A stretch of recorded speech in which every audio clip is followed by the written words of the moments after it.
should have been out there dressing a gorilla suit outside.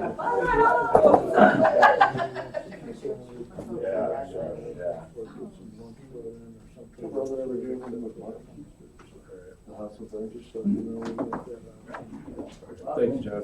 All right, I knew that. All right, good morning. Welcome to Tax Committee, Planning and Zoning. It is April 4th, the time is 9:30.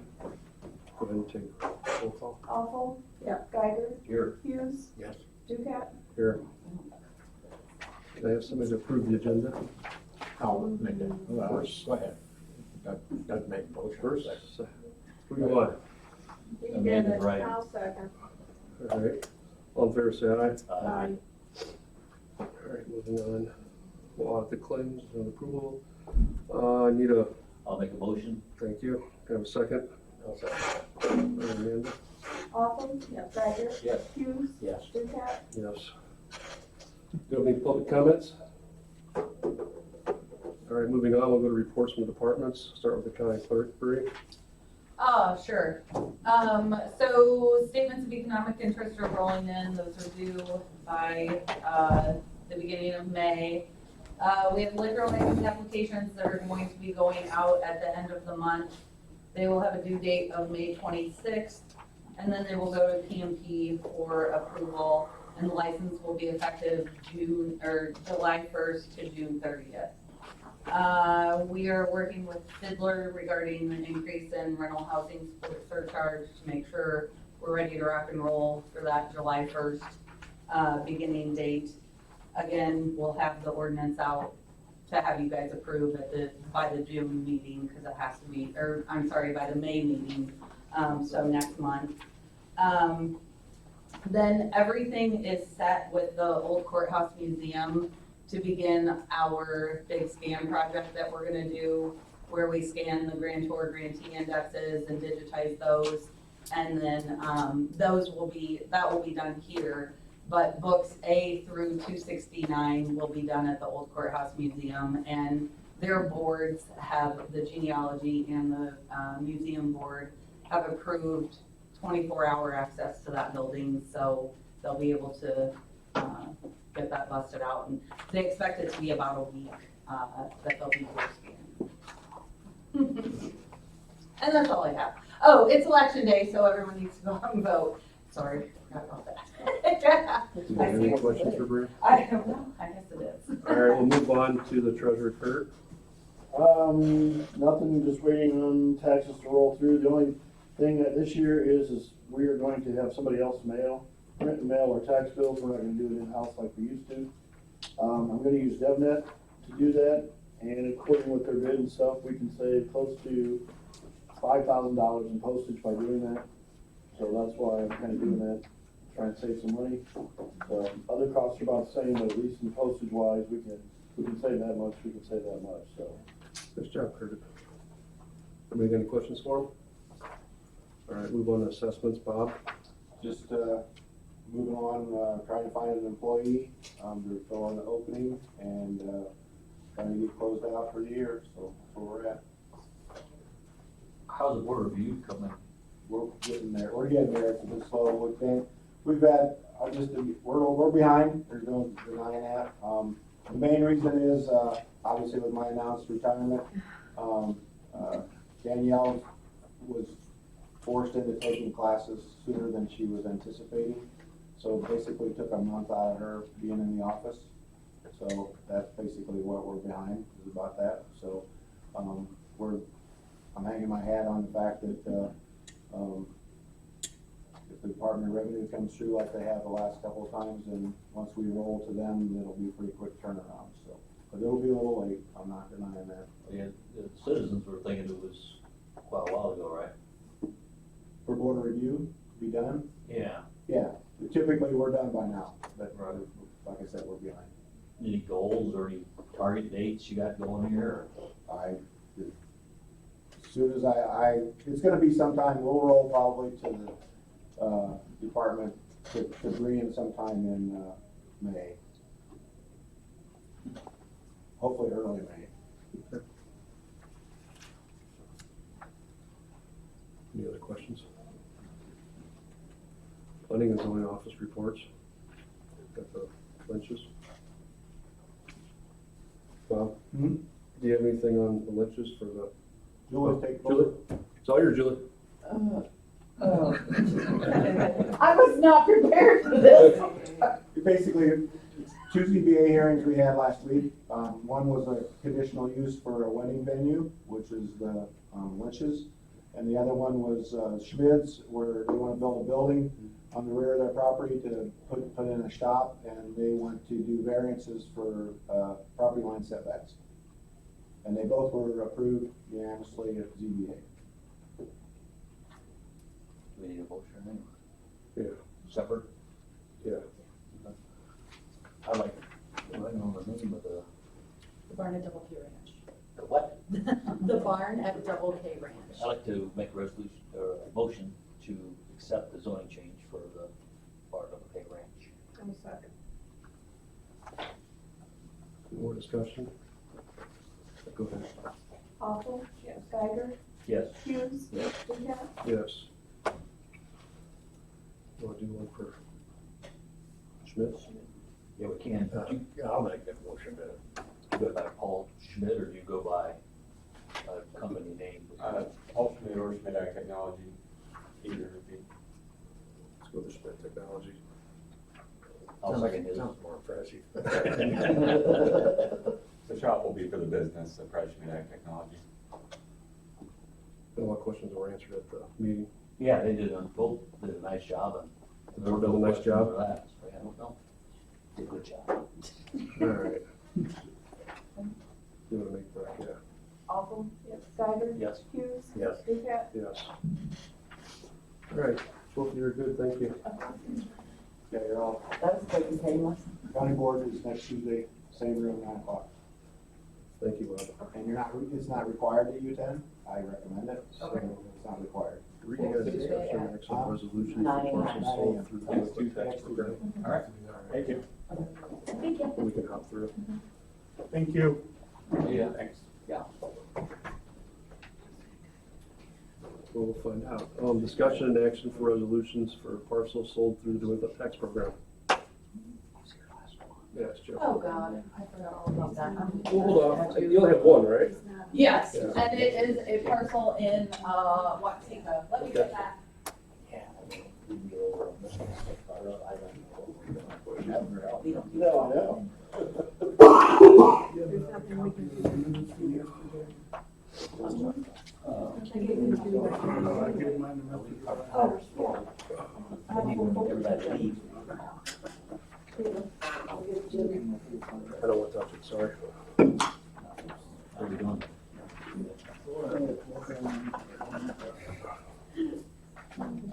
What is that? Planning and zoning stuff.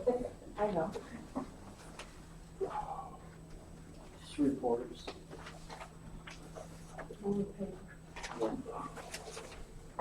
Thank you.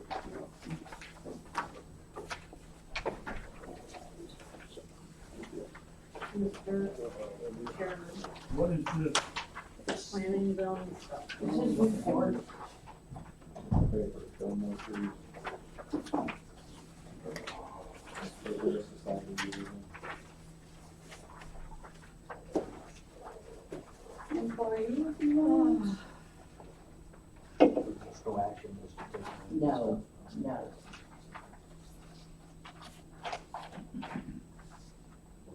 It's just information. Probably something to pass out before.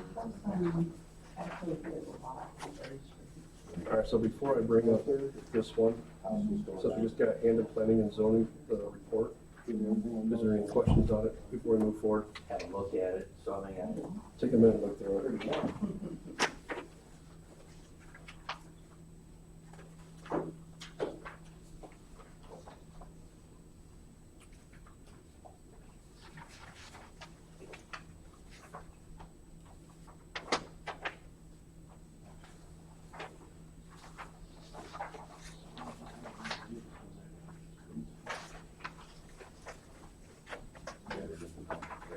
Oh, the claims are already in the file here, okay. I don't know if there's anything new.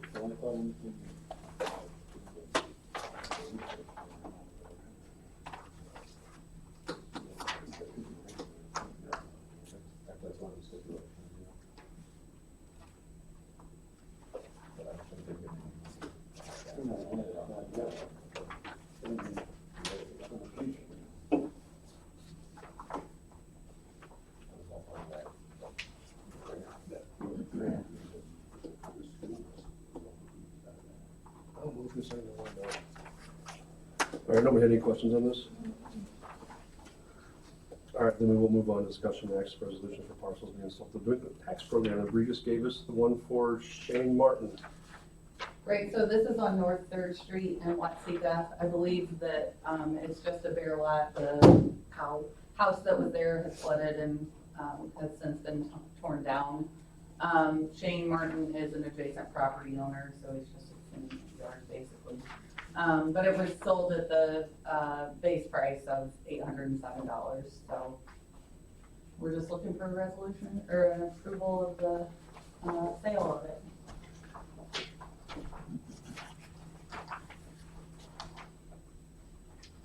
Well, I am moved to,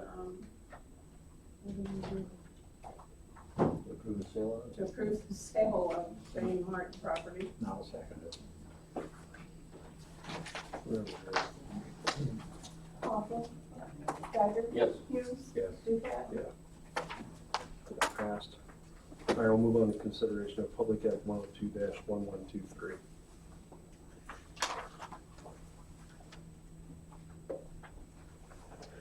Okay. You want to ask Jim some questions since he's here? Yes, start with Jim Weedhill. Mr. Devine? Yes, sir. Do you have the following answers to these questions? I just obtained the sheet 5 minutes ago, so no, I don't. We have other questions too. Okay, why don't we go with those? I guess the first one is, if something isn't mentioned specifically in this law, this 102, 1123, if it's not covered in the law, can we assume we have, it's up to us how we want to deal with such matter? It's too open of a question, because really, this law is replete with statements saying you can't be more restrictive than this ordinance within the statute. So it depends on what it is you want to add that might be in violation if it's considered to be more restrictive. Okay. So as a general sense, I can't answer that because there's no specifics to your question. So, but in reading this, it's just about every other paragraph is, everything shall be consistent with this law and not more restrictive, basically. So that's my concern, is doing things that are more restrictive. How about a what if then? Okay. What if there's a non-participating parcel of land, 80 acres, has a house on one end? Mhm. Windmills are put up adjacent to it, Okay. and the setback is appropriate for that, being away from that property. Then he sells a 5-acre parcel on the corner of the property close to the windmill. And now the windmill setback doesn't comply. Correct, but the windmill was there first. So it wins because it's bigger? No, it was there first. Okay. So, because they were in compliance with the statute when they initiated it. Okay. I don't think they can be forced to be not in compliance with the statute by outside forces of making them non-compliant. It's nothing that they did to be not in compliance or not in compliance. Okay. So I think, the landowner loses on that one. Okay. So, But it's denying the owner of the 80-acre parcel of full enjoyment and use of his own property. I agree, but you're gonna lose on the argument I just stated, in my opinion, so. Not a good answer.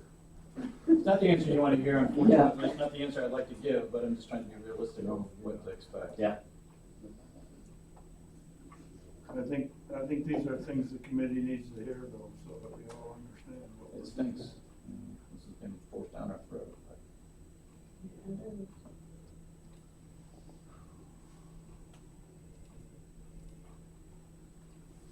In regard to Livingston County's application, that's where I got this from them today.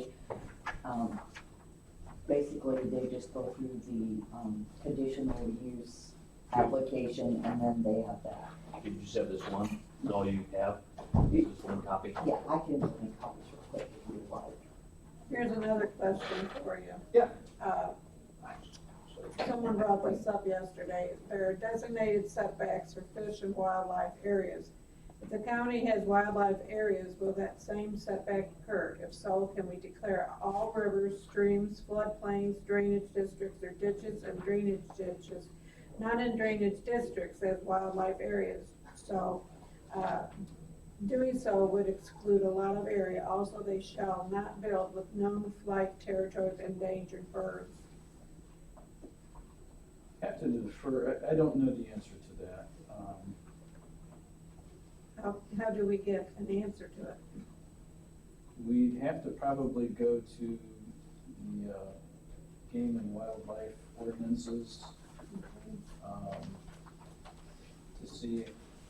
I mean, how do you define a wildlife area? Does the county have a right to define what's a wildlife area? I don't know the answer to that. My initial answer would be, I'm guessing, no. I think that's reserved to the state, not to the county. So I think that's probably a non-starter, that the county has the power to declare fish and wildlife areas. Navigable streams, rivers, is an absolute no-no for the county. We can't get involved. That's absolutely a state issue. Drainage districts is a separate district. I mean, that's a governed taxable district that the county doesn't, I don't think we govern. You know, that's its own government. We haven't answered one yet? Good. I'm not batting very well on my part, I'm sorry. I am intrigued though, on number 3, on the questions for me, oftentimes non-participants get close to a windmill and they have television and radio reception to be at the very least interfered with. Should the company provide an alternative source? I don't think that's being necessarily more restrictive.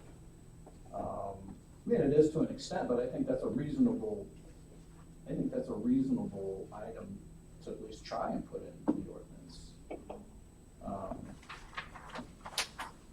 And now, of course, there's going to have to be proof that the addition of a windmill or any kind of a tower like that is in fact the reason why the television or electronic reception has been interfered with. So it's going to be a matter of proof, and it's going to be up to the homeowner probably, not the county. But at least it provides the homeowner a path to seek some kind of redress. I don't see that as being unreasonable in my opinion. County reserves all rights to itself, its townships, its town, and residents not specifically claimed by the state. I don't know what number 4 is asking. The person was trying to capture all the area, and try to have the county capture the area to govern versus if we didn't capture it, then the state gets to govern it, is I think his opinion or question.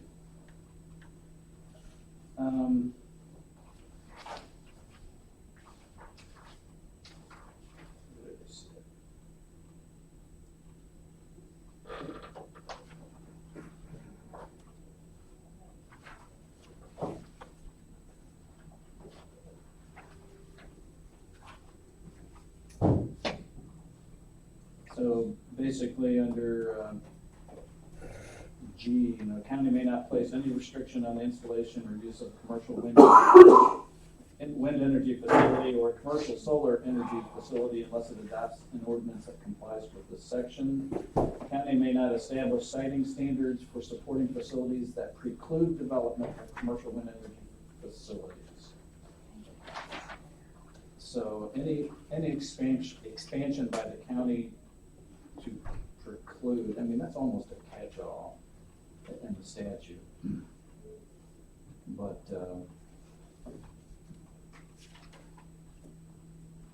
I guess it's, number 4 to me is just too vague to address in light of what paragraph G states.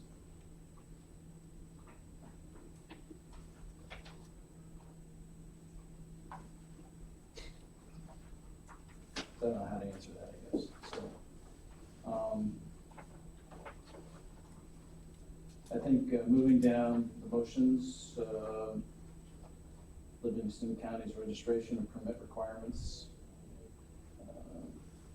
I don't see that as being unreasonable, as protecting our citizens. One question brought up about that is the dollar amount, $100 didn't seem significant enough.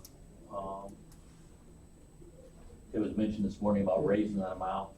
I'm okay with it. What, anything off the cuff? 500, I'm sorry, 500. we'll need to make a motion sometime to change that, but that's fine. That's just for the processing fee. Yeah, just You still have to pay $1,000 for the permit. Right. unless we raise that. So that's another question maybe for Jim to blame him. I need to ask him. Nope, I want all the blame, I don't care. One of the things in the statute does it not say that these kinds of things should be comparable to surrounding counties? Right. So we got that to consider as well. But if nobody's put in anything yet for, Well, Livingston has, but I mean, what's the difference between 1,000 and 2,000? Not much, 3,000. Well, here, what John is saying is exactly this, and I still think we're okay. So it says under paragraph I, county may not require permit application fees for commercial wind energy facility or commercial solar energy facility that are unreasonable. How do you define that? That's pretty, thank you, state, that's pretty vague. All application fees imposed by the county shall be consistent with fees for projects in the county with similar capital value and cost. So how do we compare what we're proposing to other capital costs, capital projects, I guess, that the county gets involved in? I'm not aware of any fees that we impose. I know of other conversations I've had with other counties is that they're seriously intending to put something like this into their ordinances as well. Okay. Yeah, I think it's, I don't have a problem with this. One of the things that we'd also discussed yesterday, though, is that there are ways that wind companies can get around this if they contact or solicit people by mail or telephone. How do you regulate that? You can't. I mean, unless a landowner knows about this and. But I still think it's a good idea to have something like this in the Right. ordinance, so.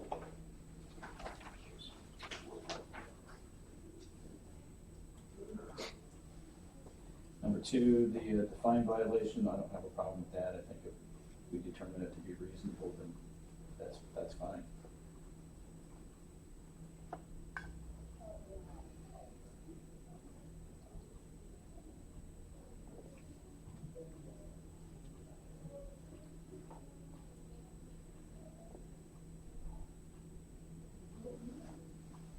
And number three, don't have an answer for that. I mean, if we determine that to be a reasonable fee, then. Other counties that we've searched have thrown out that figure. Okay. And then we're good.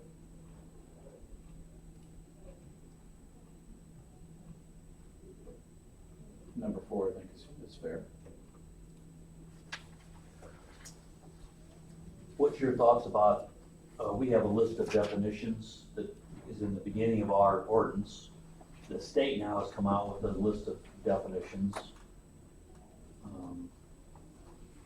So ours is gonna have to comply probably with theirs. Well, they bring up different terminology, you know, then too. I guess, can you argue with any of their definitions? I would say if they're not in conflict, ours are good. I mean, so, and to the extent that there's a material conflict, however we want to define that, you know, if they're arguably consistent, then I think ours is fine. There's gonna be one that there's gonna be an issue, and that's the financial insurance. We have ours as cash escrow. Yeah, they're gonna have a problem with that. Can you explain maybe how a surety bond works? Surety bond, so surety goes, in a situation like this, it's gonna go through a company. It's like an insurance, it's insurance is what it is. So, a bond person who requires, who's gonna obtain a surety is gonna go probably to an insurance company, and they're gonna make a bet that the developer is going to be successful in the development, And so surety is just basically an outside company, like an insurance company, assuring that there will be financial compensation if there's a breach of the contract or a breach of the rules to the aggrieved party, which would be the county or the homeowner or persons like that. What happens then, we think that these wind towers change ownership without us even knowing it? What's to make sure that that surety bond continues to be in existence? Do we have it in, I don't know if we have it in our ordinance that they need to provide us at least with an annual assurance that the surety is. I think because we've asked for cash, then. Yeah, so that's taken that out kind of of- it, yeah. But the state is saying, I don't think you can demand cash. Let me look here.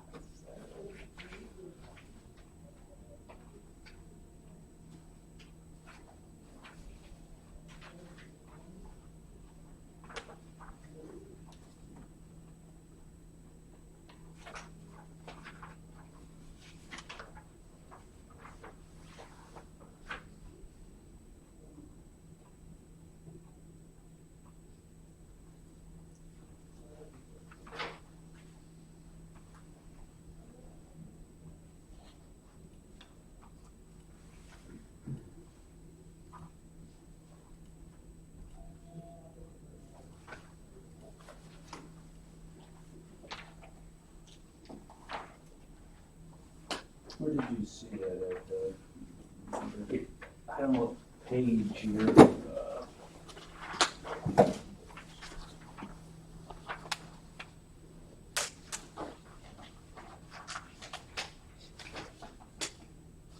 Not a decommission, believe it or not. Okay. I believe it starts on this, bottom of this page, which might be different from yours,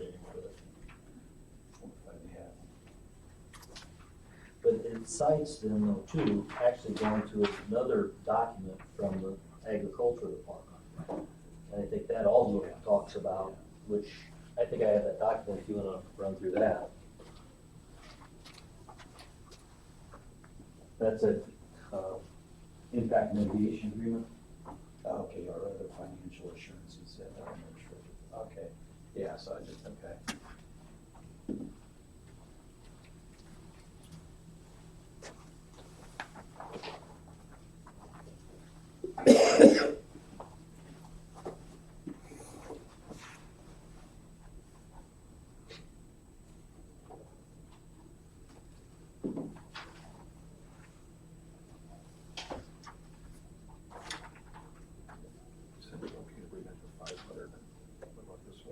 I guess what do you do too if somebody sells and then nobody picks up the pieces of paying for that surety bond?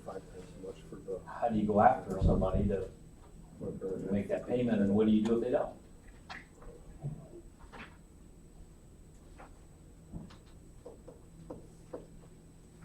Why do we have cash? Well, I mean, so under the caption here, financial assurance, a reclamation bond or other commercially available financial assurance that is acceptable to the county, so why can't we stick with cash? It doesn't prohibit cash, Right. so.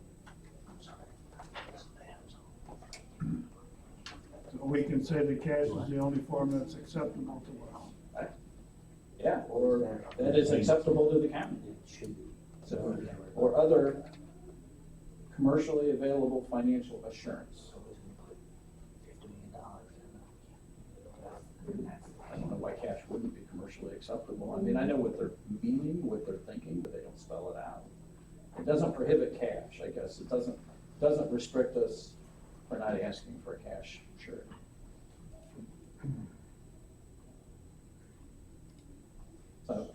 So if somebody wanted to pursue it, then they could, in theory, take us to court to try to change that. Right. For which there's an argument and we might lose, but yet, Make them do it, yeah, show it. make it harder for them. Shouldn't say that, it's all recorded. Well, I'm too used to the old days. Yeah. The good old days. So I just think I think it's reasonable for the county to want cash assurances for the reasons that you've mentioned, because companies do trade names and trade places all the time, and through that process, there is a dilution, I think, of assurances to the county that, you know, we're gonna be financially on the hook during the decommissioning. If down the road, those assurances, financial assurances aren't there. So I think the county reasonably asked for a cash assurance, which is why we have it in our ordinance to start with. It's just the most sure way of guaranteeing that there's gonna be money there at a time of decommissioning down the road when we're all gone and future boards are gonna be dealing with this. One of the things that I've been told that some of our neighboring counties are also considering is adding a clause that if at the time of decommissioning occurs, there is not sufficient money available to cover the cost of decommissioning, then the landowner is responsible for that difference. And if the landowner doesn't pick that up or have that financial availability, then the lien is going to be placed on their land. Lien by whom? I guess by us, if we were the one, if we have to, I mean, if the wind company doesn't decommission the tower, then it falls on the county.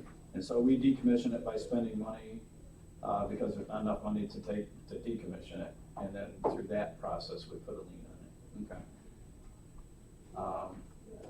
Years down the road, it might cost a lot more than what we got for it. Sure will, yeah, it will be, we know that. Well, So- it's supposed to be adjusted periodically, but nevertheless, there still can be a shortfall because you never know when you reach that point. Right. what you got. Does it say the tower needs to be taken down? Because if it's not a safety issue, then, and the landowner doesn't mind plowing around it. We have provisions in our ordinance, if the turbine is not in use for a 6-month period, it has to be taken out Okay. or put back in the service. There's that option. They get rusty and they're just nasty. It's also more a case of abandonment, I think, if the wind company goes bankrupt or defunct and they just disappear, take off, and these things just stand there. There is no other entity available, the state certainly isn't gonna take ownership. No. It'd be nice if Joe Biden did, but I don't think he will either. Could we put it then in our ordinance then that the landowner has to take care of this, the decommissioning? And that way, if he wants to accept a surety bond, he can? I think we can try it. I mean, you know, the county's interest is to make sure that there's not all these abandoned towers dotting the county. And arguably, presenting some kind of a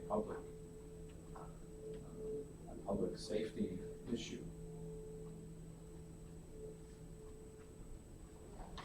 So I think, we can try, certainly, I don't know how we would do that. Just have to do it like a formula that the landowner is. There is a formula established in there after so many years, this and that. Okay. And you can get a current cost of what it would take to take one down, minus the salvage value. Right. I can also see what some of the other counties are preparing to bring that language here to the committee and we can evaluate it. Yep, good point. And that is really challenged by the new law, really, I don't believe. I will tell you this, that there is a group of individual citizens for the past several years that have tried to combat some of these attempts at this law and so forth, and that group still exists.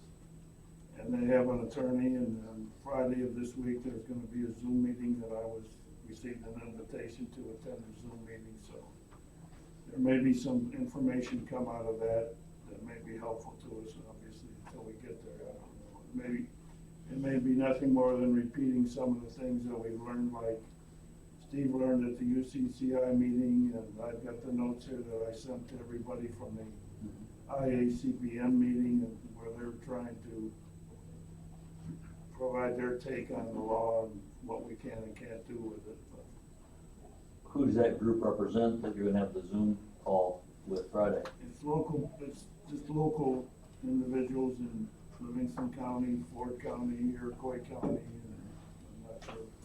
I think there's a couple of other counties, I think Boone County is one, and several other counties with it, so. Jim, is this law considered constitutional? It has not been challenged tonight. So all laws passed by the legislature are deemed presumably constitutional unless otherwise challenged.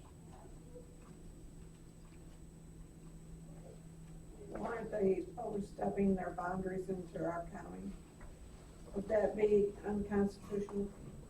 We have to challenge it, so you need to have a court agree with that determination that it's unconstitutional. So there needs to be somebody with standing to challenge the law and get a judge to go along with your reasons why you think it's unconstitutional. And if the judge agrees with you saying, yes, this law is unconstitutional for whatever reasons you come up with, then it immediately goes to the Illinois Supreme Court for a challenge. So it bypasses all the irregular appeals process when something is declared to be unconstitutional, like the Pretrial Fairness Act, that went straight to the Supreme Court instead of through all this appellate court process and intermediary. So that's what it would take to have this declared unconstitutional as a court action, because, I mean, as much as we don't like it, everything the legislature does is presumed to be constitutional when they pass laws, unless it's challenged, or until it's challenged. So I don't understand why nobody is challenging this. I don't know either. Where's our senator? Chicken. Yeah, I know, taking pictures. It's not cheap, probably, as one prohibiting factor. Hiring lawyers to do this is not cheap. Why still have you here, Jimmy, for I know you gotta get back. Number one was, that question. Did you want to put an answer on that, just really quickly? Exactly. Oh, No, they don't have a certain, it's just. Your thoughts?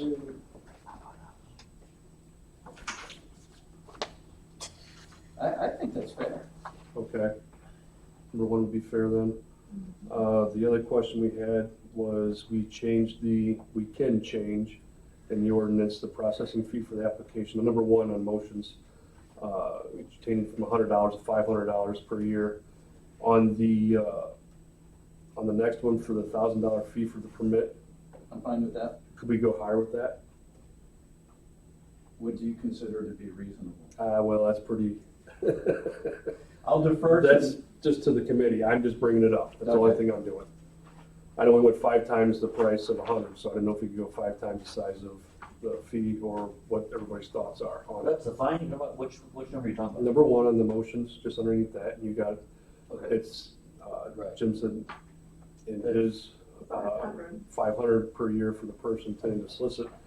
And then the one that didn't get answered was the applicant must pay a $1,000 fee for the permit. How high do you want to go on that? You want to change that? Yeah. That's just up to the committee. I'm just bringing it up.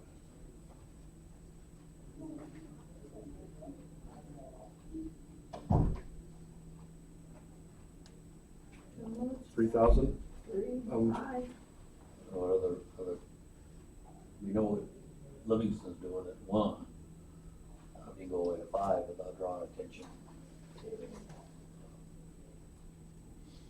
You could probably make it 50,000 and it wouldn't deter the wind companies. They've got money coming Right. out of their ears. I think it's more something that lets us know what's going on in the county and being able to be involved or whatever benefit we receive from that. Keeps them. It's also a little bit of harassment, I guess you might say, on the wind company requiring them to do something that they otherwise wouldn't be required to do.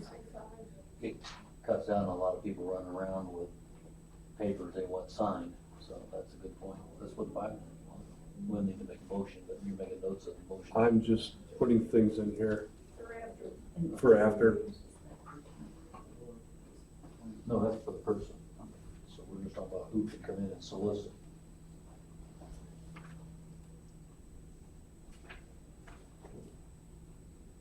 Because I know during ARPA, there was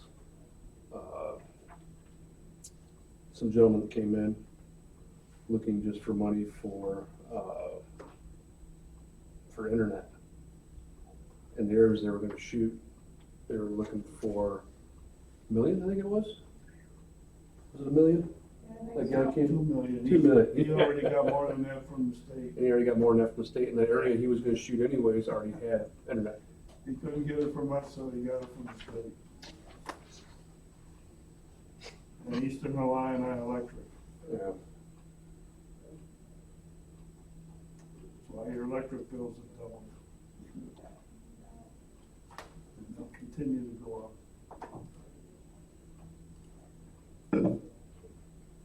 Does anyone else have any more questions for Jim, so we can get back? That's okay, actually, I'm good. Okay, I just wanna make sure you're No, okay. I appreciate that. I mean, All right. I know last time I saw you were running back and forth from both rooms. so- I was, so, but I've got somebody hired, so. Good for you. Yes. So I'm here. That means if I go back, I gotta do, you know, other work.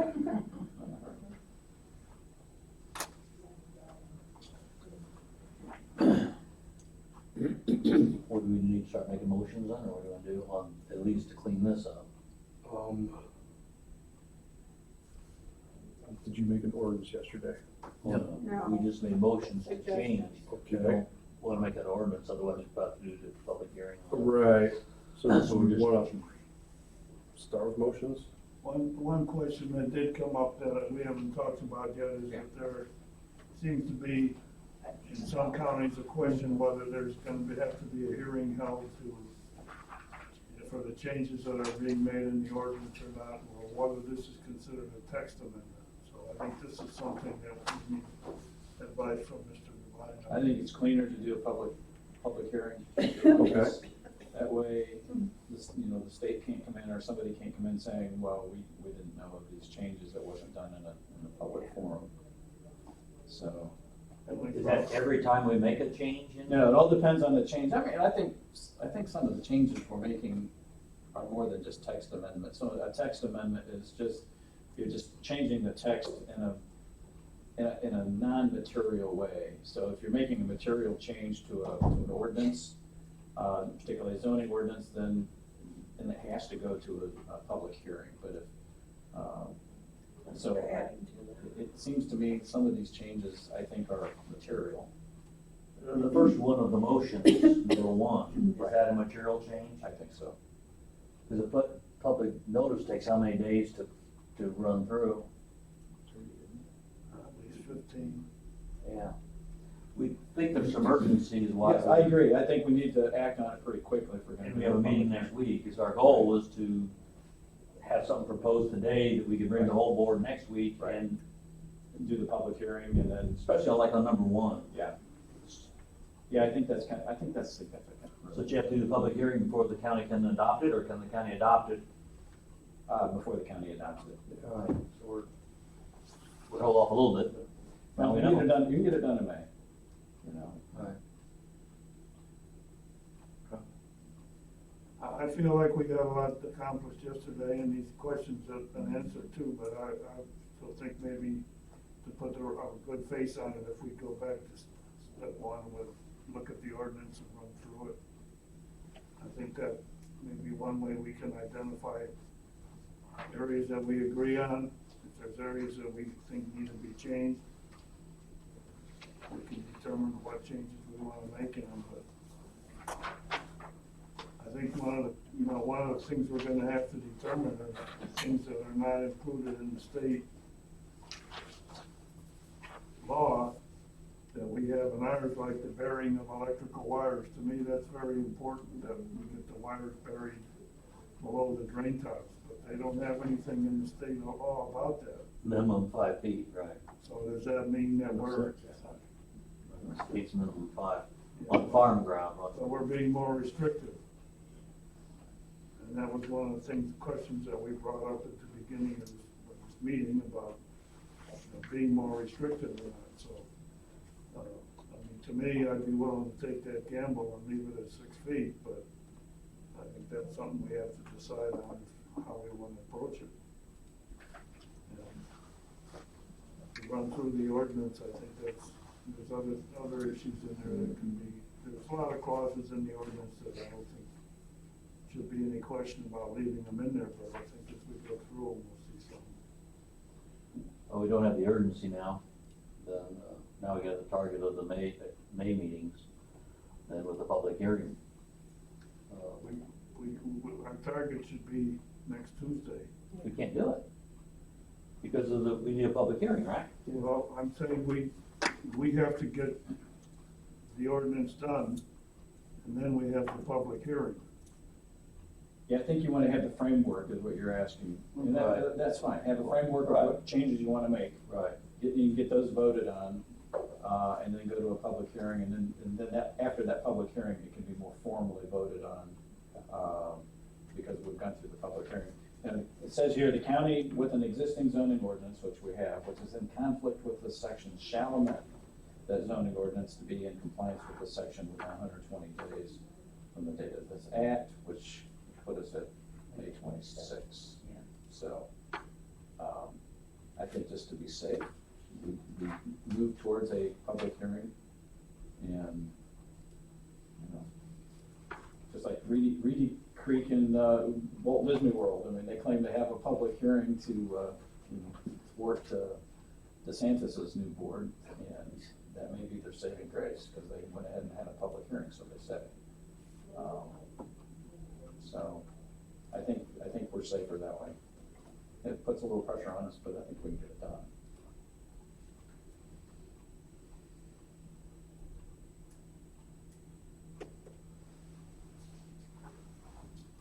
Good?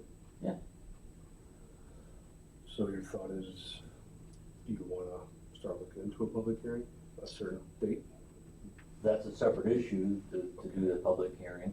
If we miss next week's meeting, which we will, then the next meeting is in a month, so we have to have a public hearing sometime between now and then. And we need to set the date 15 days in advance at least.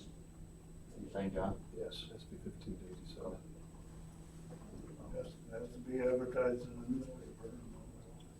We need to Remember, go- all your papers are weekly publications now, and they need at least a week's notice before they'll put it in their legal notices, So so. we're talking 3 weeks.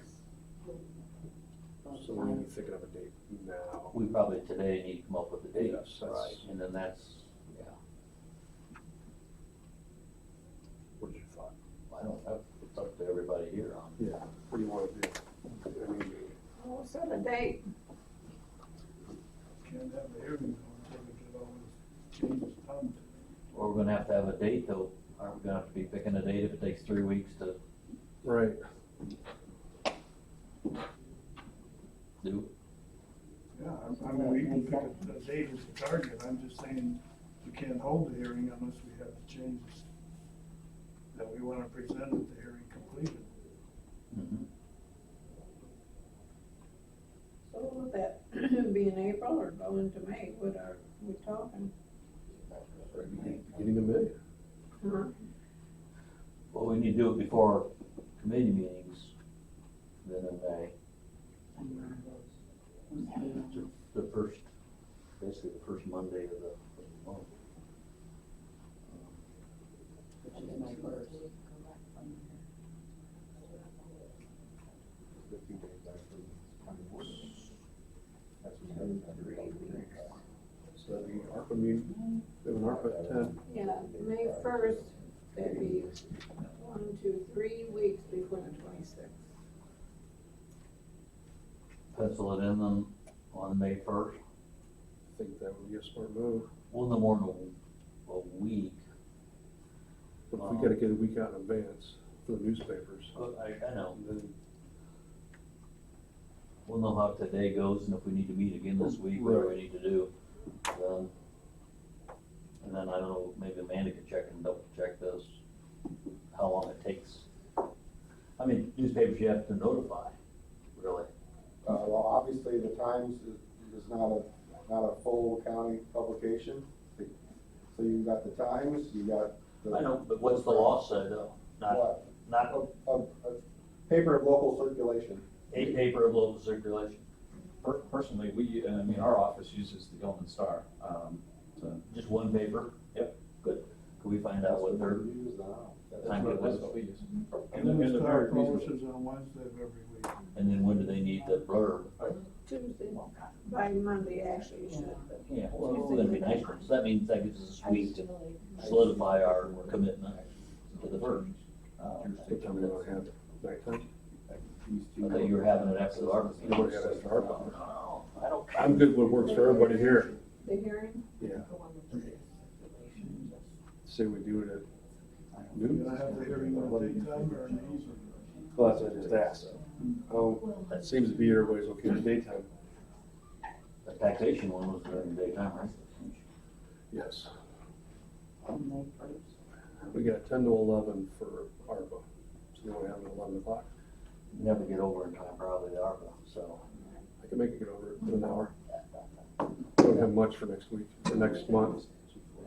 We're holding off for Bill Cheatham to still see what his plans are.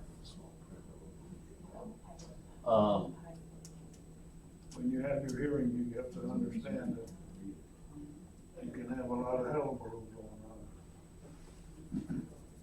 That's why we do it at 11, might be, people that get hungry and go I home. think, Before the yeah, I bars think at that open. conference, that's some of the counties, and I don't know which ones, but Having this they room. talked about public Yes, meeting and they yeah. followed them out to the parking lot.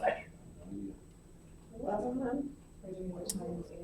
No, just the Gilman. Just till it gives us Jim time. just saying just the Gilman.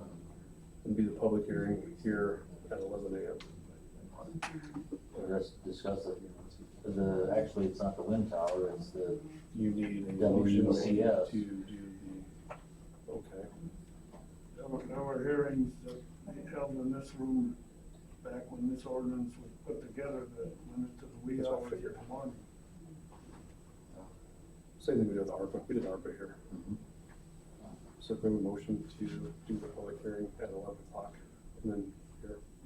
The other question is who's gonna conduct the hearing? Is that a ZBA function? Yeah, it normally would be.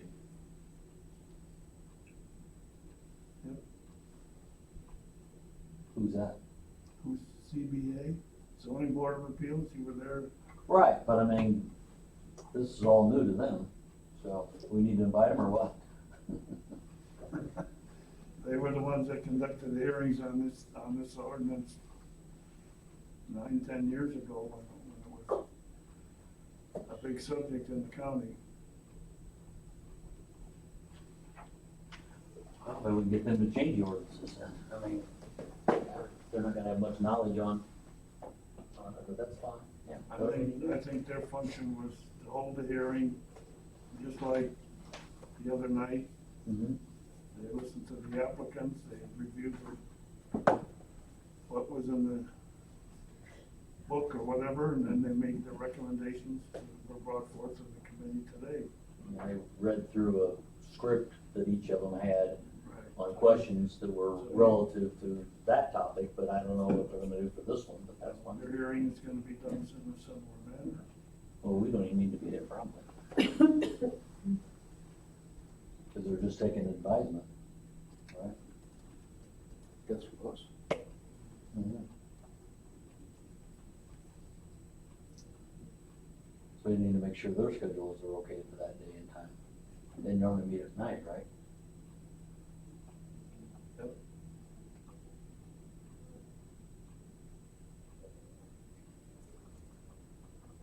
What I said right, Bob? Technically, yes, but like Doug was, I agree kind of with Doug, they're kind of being in a loss, they'll be just taking what you say at face value, and if there's no public outcry, they may make a recommendation to change an ordinance, but I've never seen them do it. But they're the ones that have to conduct the public hearing.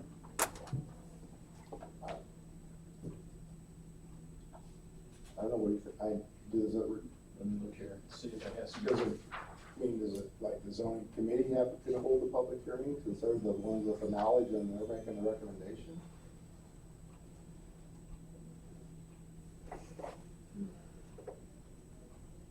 Yeah, Because basically what it comes, basically like what's, the way that it's set up is you're only entitled to one public hearing for a siting of a solar or wind now, instead of like the 50 we used to have. And those were held by the, like you did for the hog facility, it was the county board held the public hearing, didn't they? Yeah. ZBA didn't. When this wind ordinance, The way I know that, when the ordinance was initially established, correct. It went through ZBA, then zoning committee, and then the full board voted on the final draft. it actually went back and forth several Yeah, times. but, There was an ordinance in existence about 10 years ago when the current ordinance was approved. And there were still hearings held by the ZBA at that time. The county board declared a moratorium on any activity in the county. I remember that, yeah. ZBA held the hearing. I know other counties, it's the same way. Their ZBA is the one that held their hearings. That's fine. That's the only thing I'm going on. so when we amend the zoning ordinance, do we always go through the ZBA in amending zoning ordinances? Unless you agreed or declared that it was a text amendment and didn't have to. Yes, we did. Okay. And I think in this case, it's my understanding that the state's attorneys in different counties don't always have the same No. interpretations, but what they say is the way we proceed. So that's why the question was presented for your advice as to how we should proceed with the matter. If So we then need your to have a hearing has to be hearing, 15 so days prior, your publication has to be 15 days prior to when the ZBA can meet. And that's not gonna be a county board meeting.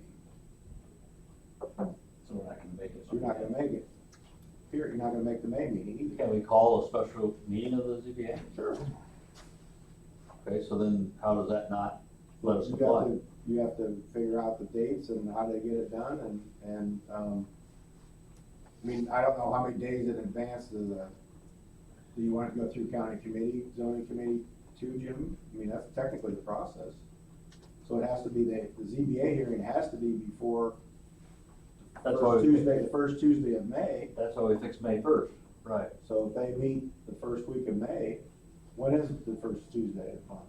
Is that The May second. May 2nd? Yeah, that's why we're picking the May 1st, if we were running the meeting. So if they met Monday night, May 1st, but I guess, I mean, I'm just being straight up honest with you guys. Most of the members of that committee are farmers, and if they're in the field, they won't be here, no matter what day you set it. Let me add this. The one concern I have about whether this is a text amendment or something more than that is just requiring that, number one, some of the properties will not allow the landowner to have a copy of the lease until after it's signed. We want to add a clause to our ordinance saying landowners must have a copy of the lease in order to seek legal advice. I guess it's something new, to be sure. It's not, you're not amending, because you're adding something new, you're not amending through a text our zoning ordinance. That's my hang up on having a hearing. Is It's just that one Yeah, issue. take that out. Of all the other ones, I that's the think one. I think all the other ones are essentially, you're just adding to existing zone, or Right. existing zoning ordinance, This is which something would new qualify that's as a text amendment. To be honest with you, I even have to say, I'm not sure I completely agree with your thoughts on the first part about the landowner, because that's a private transaction between the landowner and the wind company. And how do we enforce it? in too, you know. And, you know, I respect any disagreement, I mean, if you guys wanna go ahead with this as a text amendment, I'm gonna sleep okay tonight. Let's back up though, to that, the only issue you have on not making this a text is the first. First one, I think Question. it's, Just common sense says anybody's not gonna sign an agreement unless they have it looked at legally, and we can't help stupid. So, I mean, if we throw that out, then we can make it a text. yeah, We can always come back and revisit it if it turns out we need to address that one specific topic. We can have a meeting with the zoning board of appeals and go through that process on that one issue. And that would be a lot less fight of a night if, Yeah, but like I said, to me, it's, you know, I mean, when you sell your house, there's no law that says that you have to have a copy of the sales contract. I mean, you'd be stupid not to, but there's no law that says you have to. And any easement or other agreement should be recorded in the county clerk's office, but that doesn't mean you have to have a copy of that. I vote we just skip it for now, table it. And that, I mean, that's where I'm coming from, whether that's right or wrong. But that's- All right, well, that wasn't, never made a motion, but yet I'm just suggesting that we just So how about skip. number 3, we'll stay with that. Oftentimes people, that's already covered, you know, Okay. that's under 7B2. There is a statement saying if your TV is interfered with and that landowner has, So motions that were made during the meeting, number 1's good, Jim said, number 2, 3, and 4, Jim said it's good. Yeah. The only thing you need to change in those motions is the price. amounts. Yeah, the amounts. So we need to, that's a text amendment, you're just changing amounts. That's your, you want to make a motion to do that? yeah, but let's go back through it and Okay. agree on the numbers. Then, everybody's got that copy, right, of that stuff? So we don't need a hearing now. That's what we're, If we're not gonna require number one, right? So, yes. You need a motion to cancel the motion? No. All right. Cancel.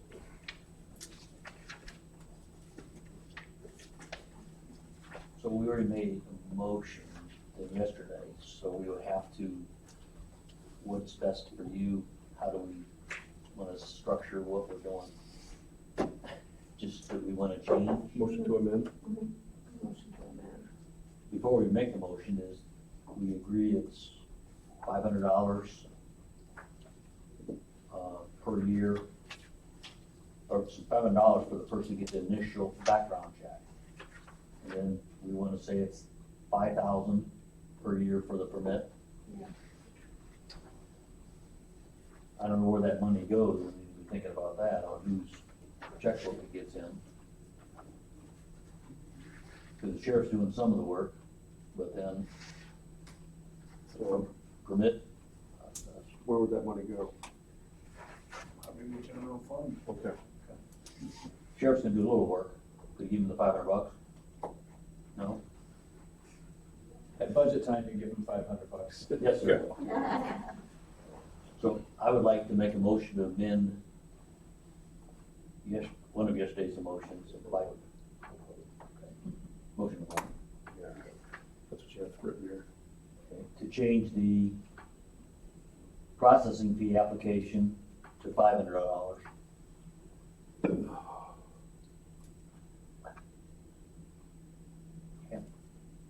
Okay. And also like to amend it further to say that the permit fee itself is at $5,000.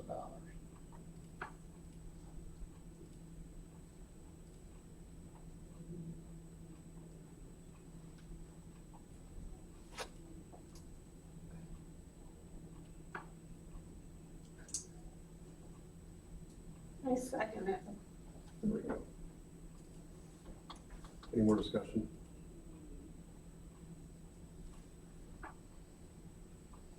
Good, Steve?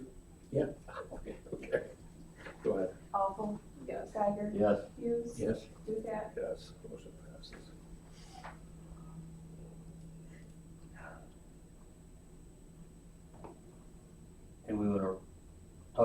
signs in number 2, what's that number that we, rethought?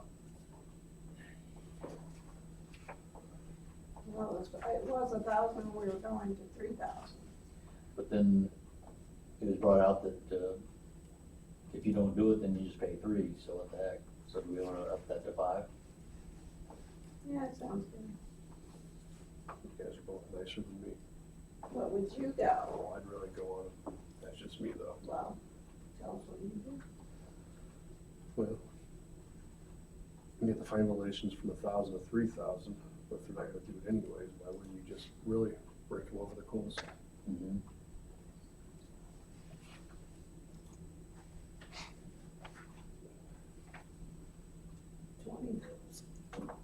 No, I'm saying 10. 10. Yeah. Okay. I guess we can cite where examples where out-of-towners have taken off with some of our monies anyway, recently. Yeah.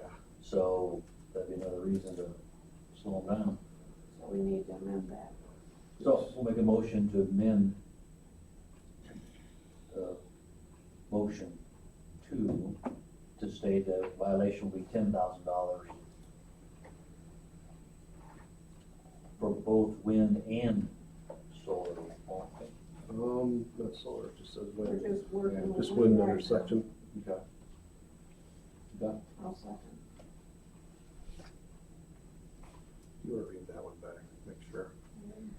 So we're amending motion number 2 to change the fine violation from $3,000 to $10,000 in the current ordinance. Actually, it's 1,000 right now. Yep, well, it's 1,000. But you're amending the Currently. motion that you made to make it 3,000. In this next meeting. Because it'll be, Okay. Okay. That's you. Yep. Steve, again, are you good? Yeah. Everybody else is pretty good, go ahead. Awful? Yep. Geiger? Yes. Hughes? Yes. Ducat? Yes.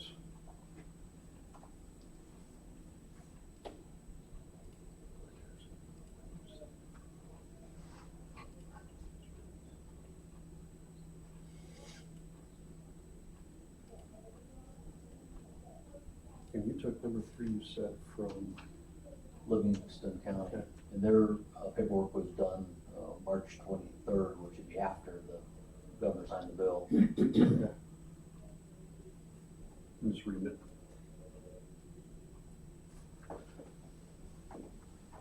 The one that Jim said was okay was number 3 up above too. Oftentimes people, even if they're not participating, get, We got that covered already. okay, just, I wanna make sure.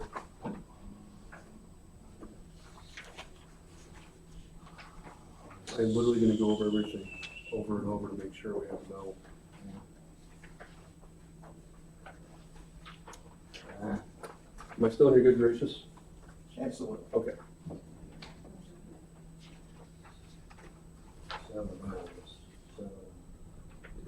To after construction, the owner operator sees a written complaint related to the first broadcast, and the owner operator shall take steps required by the FCC to respond to the complaint. So he's got the FCC to complain to. All right, I'll leave it alone.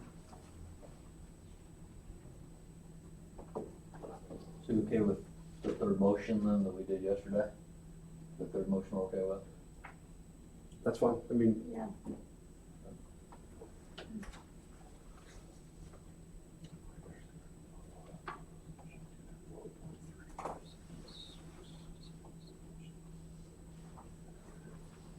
That was the true. counties of the Australia have signed copies of the agreements pertaining to the use of public roads. Needs to be in conjunction with Joel. Is there any road permits we can do against them? And I mean that in a, not a bad way, I'm just saying to protect our roads for weight limits. That's what. Well, I don't think we can change what's posted already. Okay, I do not know because of like a length limit or something they're doing excessively. I think that's where Joel and they work out what their traffic. I just wasn't is. here yesterday and I apologize. No. It has to do more with the wind, that's where they get overweight. The solar, they can break down to be within. Right. Okay. Nothing else to say. Do you have something, Bob? Nope. Say goodbye to Brian, they gotta go watch them. Hi, Brian. Bye. So now we need to revisit our ordinance and go through it again to see what, I think there's a lot in there that we need to look at. Yeah. we wanna go through the, One question that I have that Mr. Devine can also answer, I guess, is what about Douglas Township? That restriction is gone. The addition that they made, Do we have any responsibility towards them as far as any of this is concerned? no. Separate government entity, They're supposed to draw up their own deal on this. to conform. to conform, correct. 'Cause I don't even know if they know about any of this. Somebody will let them know if they want to develop a wind tower in that township. I'm sure that's the case. Yeah, I mean, actually, that addition that they put into their ordinance, I don't know, 15 years ago or 10 years ago, whenever it was, I mean, that got changed 5 years or so ago when the wind tower ordinance was changed by the state, saying basically these townships, with their zoning ordinances that are more restrictive than the state are no longer valid, so that was gone years ago. So they're really then gonna be under governed by what we're doing. Correct. Correct. So I guess that's Yeah. kind of the answer I'm looking for, Okay. because I think, again, for what we're doing here, it's something that we need to be aware of that there's a difference in existence. Right, yeah, it's no longer valid and hasn't been. Okay.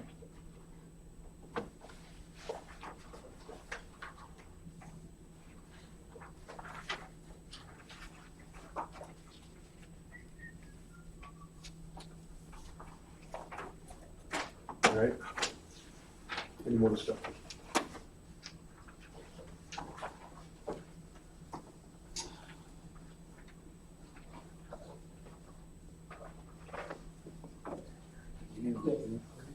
Choose this ordinance. You still have to do that, Jen? You still have to do anything before the county board meeting? Be good if we did, but I don't know that we're gonna be able to get that far. I don't either. If we're doing a text amendment and we don't have to have a hearing, we definitely have to have something done by the May County Board meeting for both wind and solar. Yeah, so we're just doing wind right now. this will help us get started with these 3 or 4 resolutions or motions that we did, correct? Well, it would be good, the more progress that we can make sooner rather than later, We're here today. because you never know what changes or what things arise in the meantime. Going through it, being conversant with everything, trying to agree on the changes that we wanna make, or feel that we're making what the state law allows us to do. I think that's, I believe that most of us, if not all of us, are agreed that we're trying to protect the citizens in the county in every way that we can, and to allow the citizens the right to choose for themselves whether they want a wind farm or not. I think that's what our current ordinance does, was intended to do. Right. But the state doesn't like the way we did it, and so we have to conform to what the state does. I think that's, in a nutshell, what we're looking at. So, I mean, I went through the ordinance, I got a number of comments or questions. Well, when he gets back, let's just start. Everybody else was hoping to.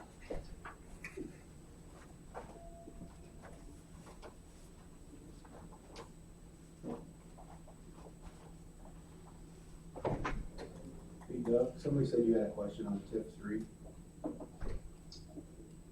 I was trying to come up with, what, there's talk about, Watsika extending the life of TIF, and they need to have a meeting with all the taxing bodies.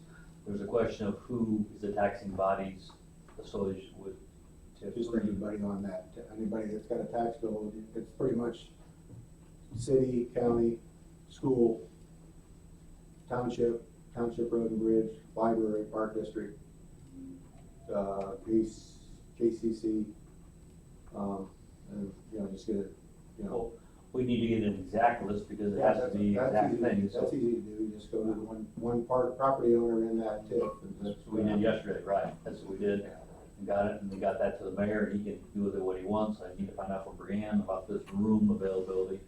The county will need to be in here too, so. Yeah, that TIF don't only benefits the city. That is strictly, there's no other taxing body that benefits from TIF 3 other than the city. Because it was established when it was Bear Farm Ground. Well, you can say that, Bob, but I'm just giving my personal, I mean, people complain why they have a $4,000 tax bill and all of it goes to the city. why doesn't it all go to the city? But it goes to the TIF. Yeah, it goes for development, future development that increases the tax base. You'll get an argument from the superintendent, because I hear about it all the time, so. Right, yeah, that's fine. That's fine. But, yeah, but that's the reason why all that development out there, the tax bills, all that goes to increment is because it was developed when it was all farmland.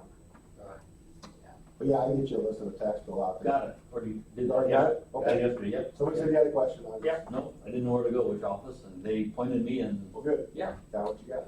I got it taken care of, so thank you.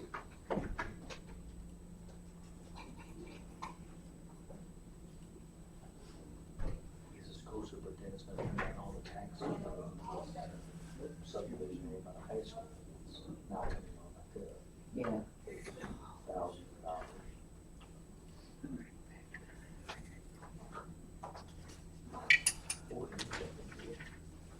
You know where the old Walmart farm used to be? Okay, directly across the field from Fastenal. That llama farm, okay. Yeah. Is that it? What, here, let me see it. What's- Just go across the bridge like you're going to Crescent, Yeah. and then, Captain Wayne's used to be there on the left-hand side, and St. Pete's Garage. Yeah, remember Right there on the that, the right. garages, so it got falling down it. Yeah, yeah, it's awful. But, you turn that road, and you're the second house on the right. Down by, where, Buffalo thing, it should be Hay Springs. That's further down the road. Yeah. It's still there. Yeah. Oh, is it? Is he still alive? Mhm. That's School tough. superintendent. Yes, All yeah, of you yeah. feel like it. My brother-in-law, he lives in southern Illinois, there was a couple of beef trucking oil, and John used to processing plant in Question, Plainsboro, yes. which is east of where they live, in Plainsboro. Hey, Mr. Sure. I seen a picture, they had a picture of buffaloes. on the Okay. wall, And it has David check, and it turned out it's the same. I'm starting, That's where they got started. starting on what's called page 3.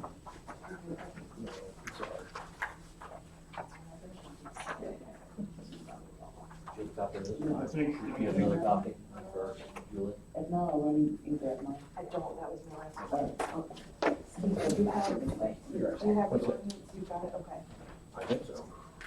I think as Mr. Devine pointed out, if we're satisfied with the definitions from the state and ours, we don't need to change anything. I still think we need to consider taking on their occupied, because that does mention a setback that we don't mention in any of our, Where would you want to put that? this is a definition. They're listed in alphabetical order, where would you want to put it? Alphabetically, Take it over. they got it called occupied community building, which covers specifically churches and schools, et cetera, that we don't address.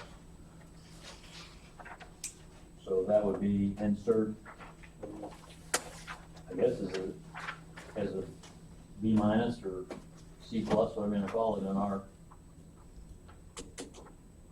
alphabetical. Well, the ones that we have in our definitions aren't exactly in alphabetical order, that's part of the reason I was asking that question.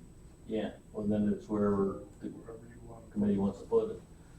The only, Say that the only, again, please. the only one that I had any question about is one in ours, it has nothing to do with the state, but under item F, it says LA refers to local authority. And I felt like that maybe is something that we ought to try and clarify what local authority should be. Should it be the county board? Should it be the zoning administrator? Somebody, Matters on how. some place or individual. Where's it used in the context of the ordinance and what, It's used where? several places. then that should help define how we It's used, define it. it's used, for example, on some of the reports that are required. Mhm. And, whatnot. I'm not sure I can answer the question Right. 100%, but it's, I guess as we go through Right. just maybe we can come back to it if you'd like, but Yep. I I have- thought that's something that is a real clear definition of who the local authority is. My point was, Paul, is that the law refers to occupied community building. And then he's one of the following types of building, which includes schools and churches, et cetera. Okay. And that, then they define the setbacks, and they cite that community as being further away than what, yeah, so that's why I'm suggesting we, adopt their definition. So that's under the new law. Do you have that? Yeah, she's put it in front of me. So you like the, We don't have anything in our definition that covers setbacks either. well, I would vote that we just adopt all their definitions and all their setbacks, and that way that solves that issue. We can merge those with ours. I have a question on the applicant, because it doesn't define, is the applicant the entity doing, Ours is entity or persons. but is it the landowner? Or is it, because if you look at our application, it's just as confusing.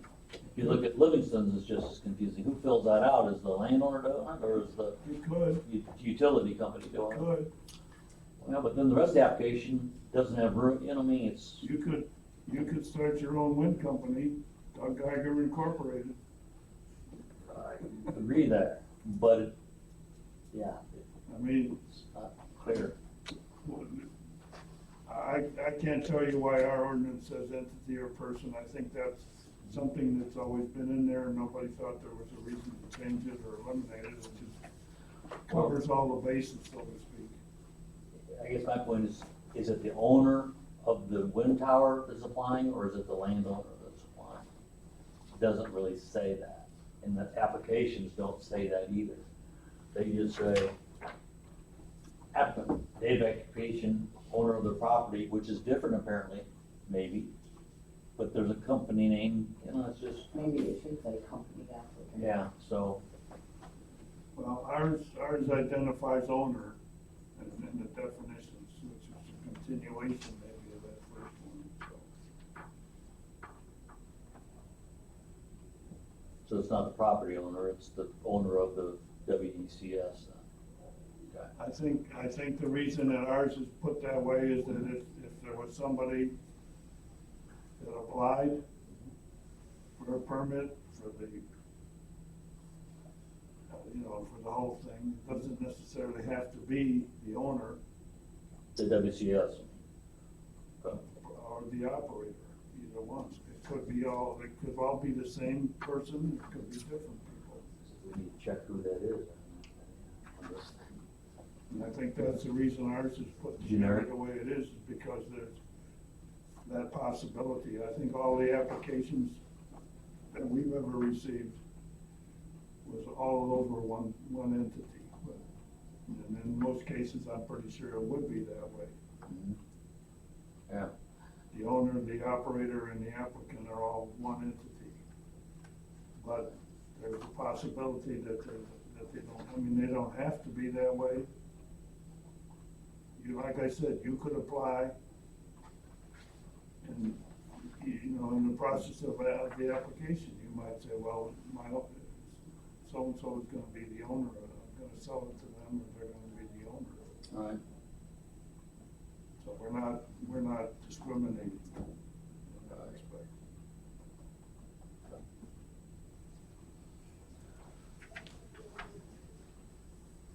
Well, we got a lot of other things under the definitions there, and I don't know, we don't have anything about setbacks, I don't know if we need to, but there's, page 4, going forward with the definitions, there's from item J, all the way down through N. I gotta go. A lot of definitions. Thank you for your very time. much. All right, send us the bill. A lot of definitions about, And they've combined, the states combined everything in one, and that when way, they do that, that's fine. that way it covers, the setbacks cover the whole group. I think making it as simple as possible is probably in our best interest as well. Obviously, it needs to be covered on all the bases, so to speak. Well, do we wanna blend in the states with ours, or do we go by each one by one? Well, I guess if we're wanting to conform to the state, we've gotta be sure we have everything that's in the state included with ours. Right. That'd be the first thing. If we wanna go, Line by line, huh? we wanna have additional ones in there, I think that's fine. Definitions are really only important just to improve the understanding of what's in the ordinance itself. So I suppose you could take every word that's in the whole ordinance and put a definition of what it means. That'd be overdoing it, obviously.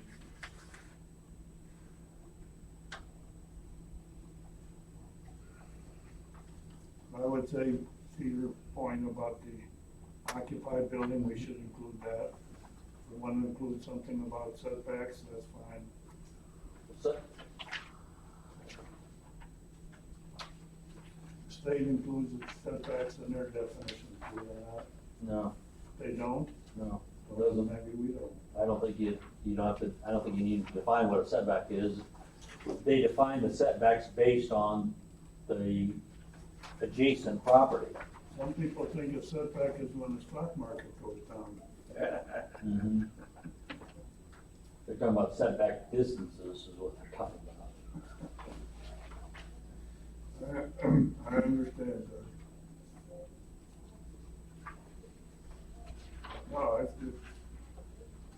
if the occupied community building is the only one that's in the state definitions that we don't have, I suggest that we include that.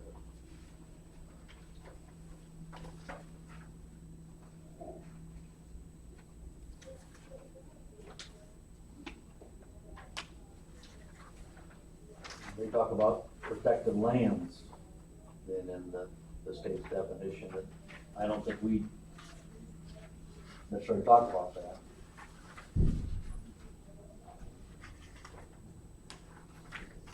They talk about supporting facilities, the transmission lines, substations, access roads, et cetera, but we don't, we break them all down into the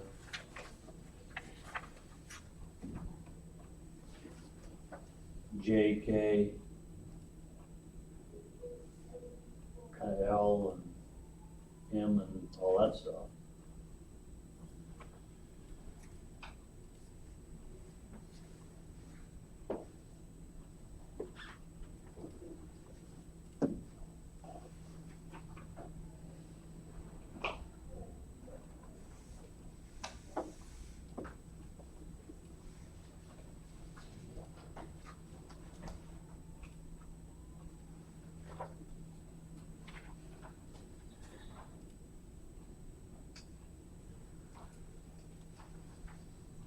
I just think we're gonna have a can of worms if we don't tie their definitions in, and if we don't talk about. On the right page. I agree. If we don't talk about what they're talking about for setbacks, then it's gonna be confusion on whoever reads this document.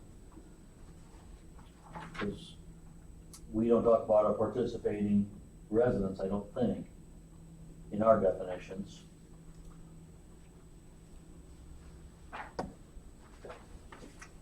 when we get to our setbacks, it talks about participating property owners.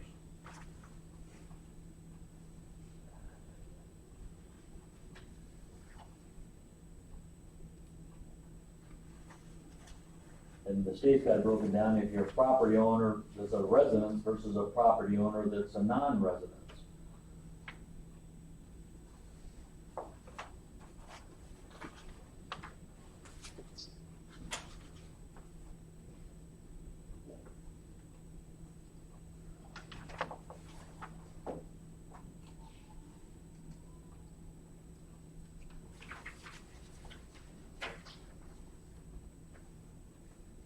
I guess I would agree that everything that's in the state that isn't in ours, we need to include in ours.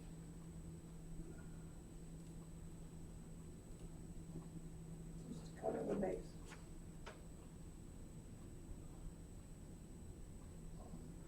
Especially if it's used in conjunction with their setbacks, is that fair? I think that's the reason that the state has it that way, because they're trying to clarify the however many million people live in the state to try to figure out if everybody can understand their gobbledygook. I don't think they can. Oh, I know that. It's only a lobbyist that knows what's going on, and a lawyer. Right.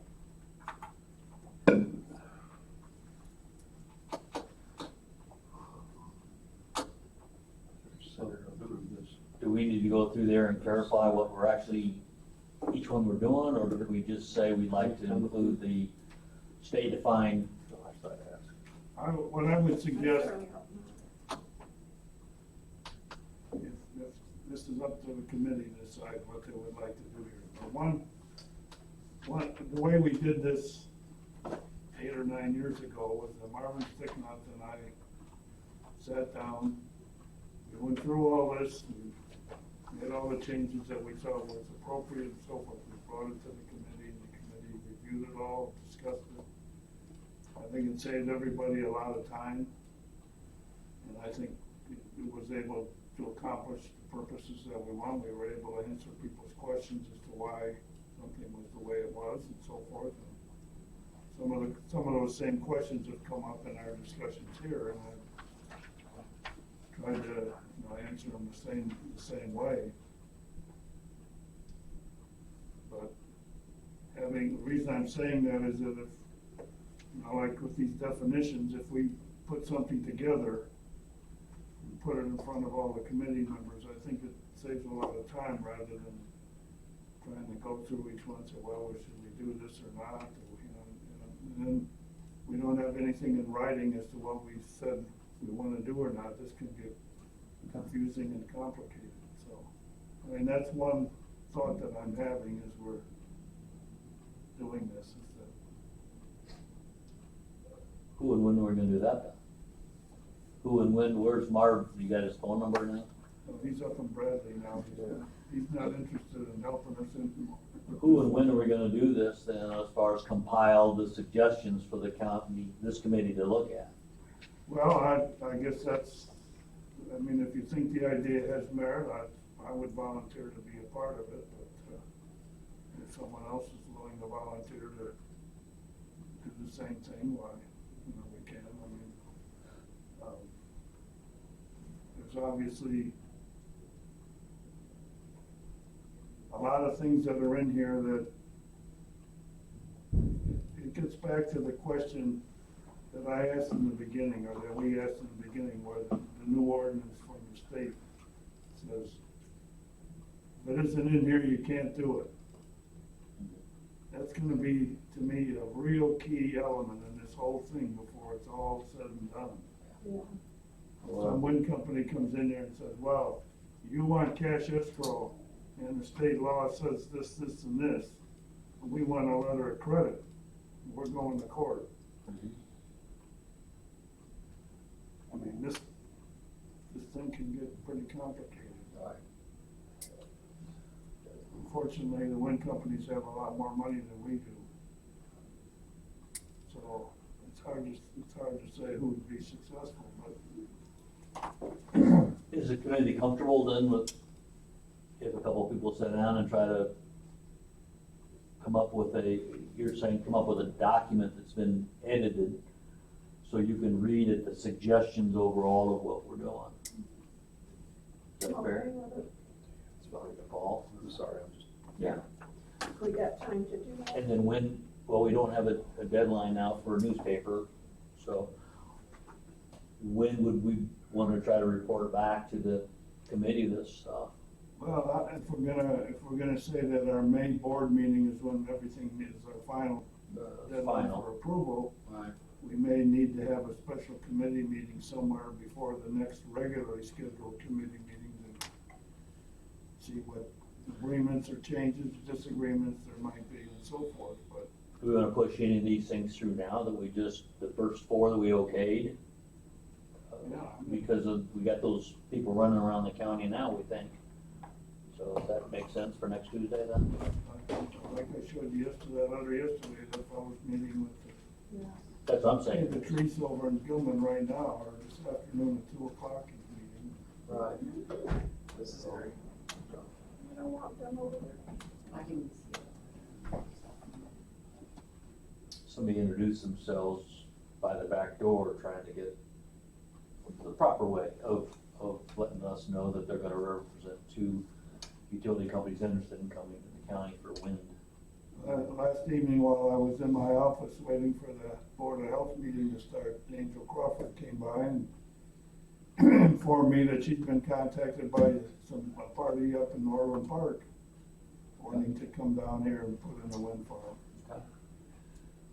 Well, we need to. So there's more than one entity or more than one group that's already looking pretty hard at Iroquois County. Oh, sure. We need to get that in then next week, because the point is, the property owner thinks they're dealing with somebody by goodwill, and turns out they're really not dealing with somebody that's, gone through the permitting act. My feeling on the thing that I mentioned about what it says you can and can't do. Yeah. Is that we're probably better off to go ahead and do, Right. and let somebody come in later and tell us we can't. Right. But Then we'll know about them. That's what I meant, and Yeah. they have to, and then a landowner could always call somebody to say, hey, Right. I had Joe Blow stop by, Already and fine. are they legit? Right. No, they haven't found. But we'll expose them too. Yeah, exactly. Yeah, so Yeah, we because might we should have have that a right list. for- I think we wanna do these four, just go ahead and get them done. And that way, we show the county board too, see if we can get pushback from the county board. I can tell you, again, when we did this 8 years ago, there were a lot of meetings that Marvin and I held, and Mary Langeler was involved as well, Mhm. to put together what we have here, but I don't think it's anywhere near that involved right now. I think you just have two documents that we need to Right. reconcile. Well, pick out a time and a day here, that we can meet, whoever can show up and show up or whatever, but we just need to meet, get the job done. I've got from now till the end of today available for one. Mhm. And my time is pretty free, and, I mean, I got a lot of things to do, but I can make the time available one way or the other, that's not an issue for me. If we're in agreement, so we're gonna submit the 4 current resolutions or motions. The only other thing would be, if we're gonna do it that way, either the parties involved have to say, okay, or maybe we go through and have several pages or whatever that we feel like, but then we want to give them to Amanda to type up or prepare so they can Right. be in a usable form for everyone. That would be, We can work with Amanda's schedule too then on, being available to help. Hopefully we can put this in red, the changes in red or something, is that possible and from your standpoint? Amanda? How about turquoise or teal? Any color, you just pick a color. You're nice. I mean, and that's, you're right, Doug, I mean, that's kind of the process that we did back then. Well, we can publicize whenever we're trying to meet. If anybody has the chance to come, they can come. we'll make sure Amanda's available at some point to help with the edits and the changes, and then publish those to you all, so that we can see what we need to do. That'd be helpful. You can't do anything by phone, can you? It's as far as, can you take, can you have voting by phone at all, or not, for meetings? No, okay. That's fine. Open Meetings Act doesn't let us do that. What about Zoom? That's fine. Well, We were able to do some of that by Zoom during the pandemic, but now that's over with. We'll be over with in May, whatever we the governor's proclamations end. He's declared the pandemic over and then whatever time it is.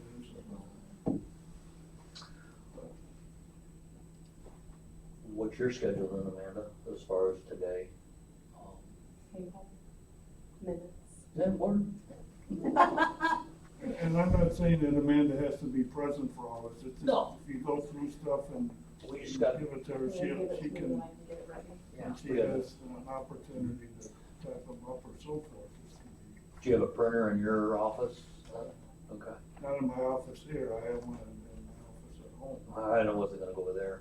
Oh, right. You know, Well, we can decide the best way to get you copy and paste or whatever. Is that fair?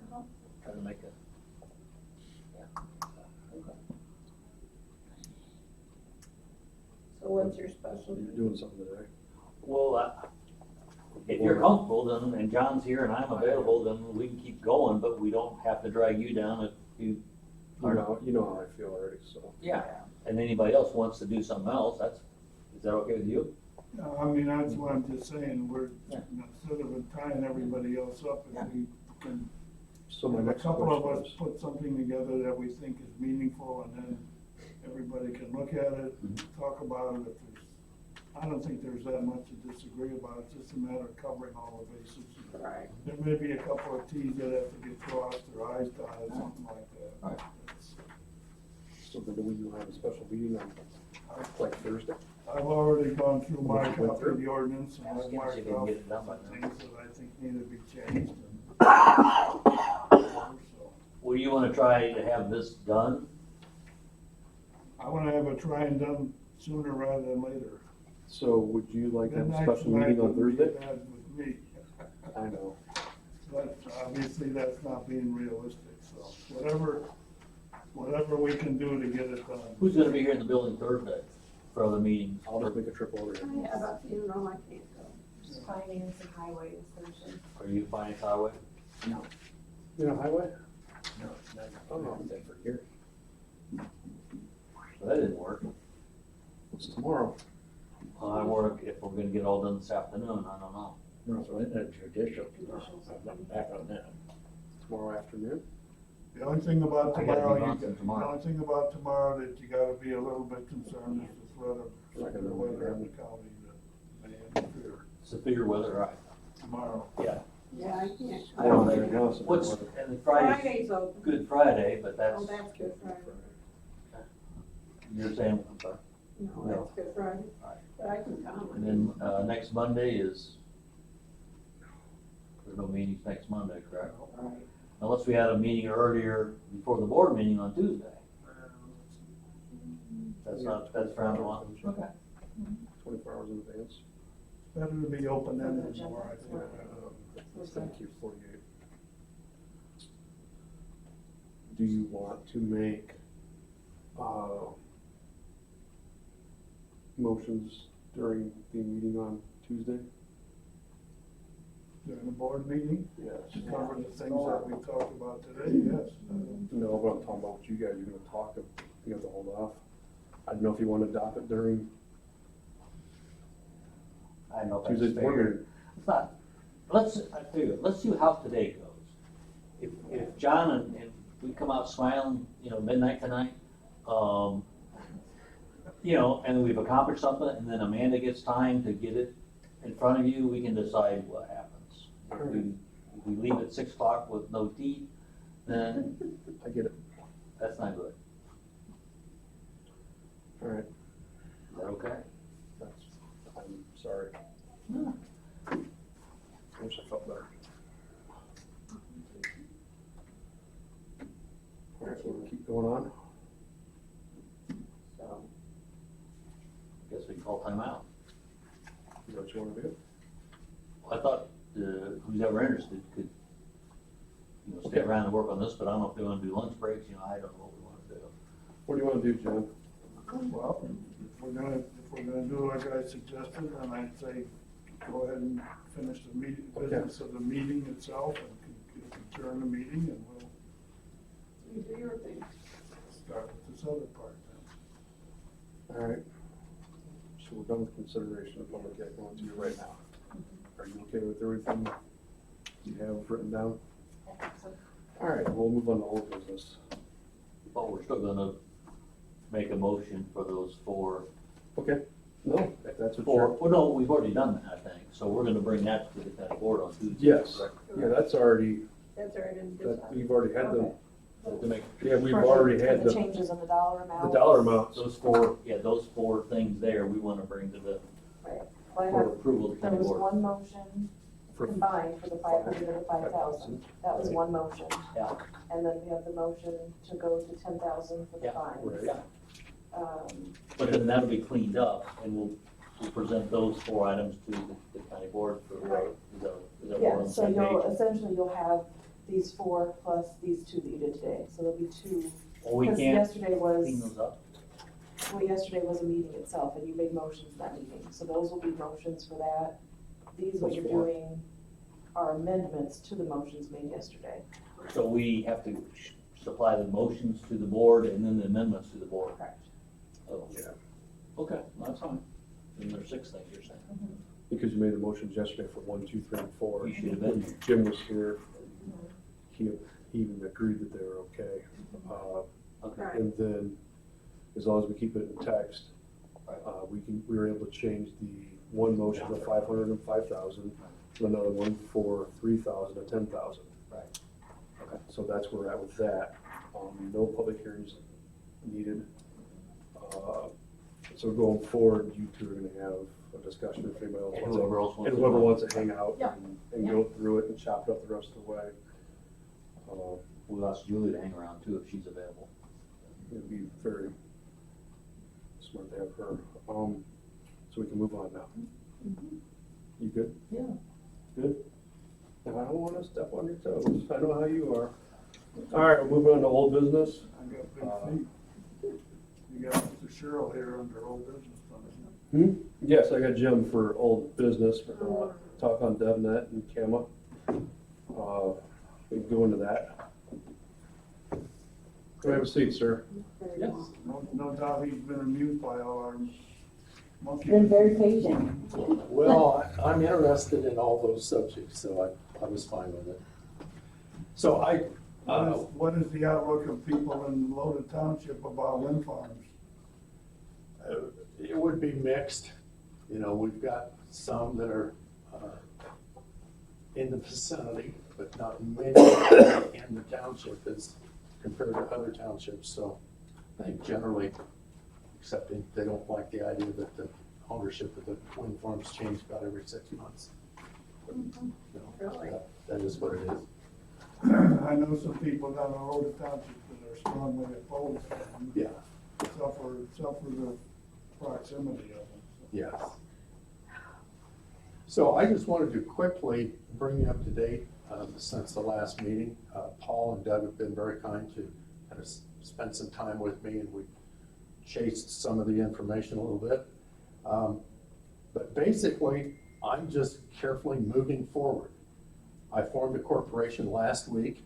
It's called Property Card Incorporated. I think that's kind of fitting for what we're going to be doing. And so we would be available to consider helping other townships if they need it. So that's one thing. But what I'd like to do is to be as close as I can to what Iroquois County will eventually be doing, so that the technology that I'm using will just allow what work we're doing to be uploaded.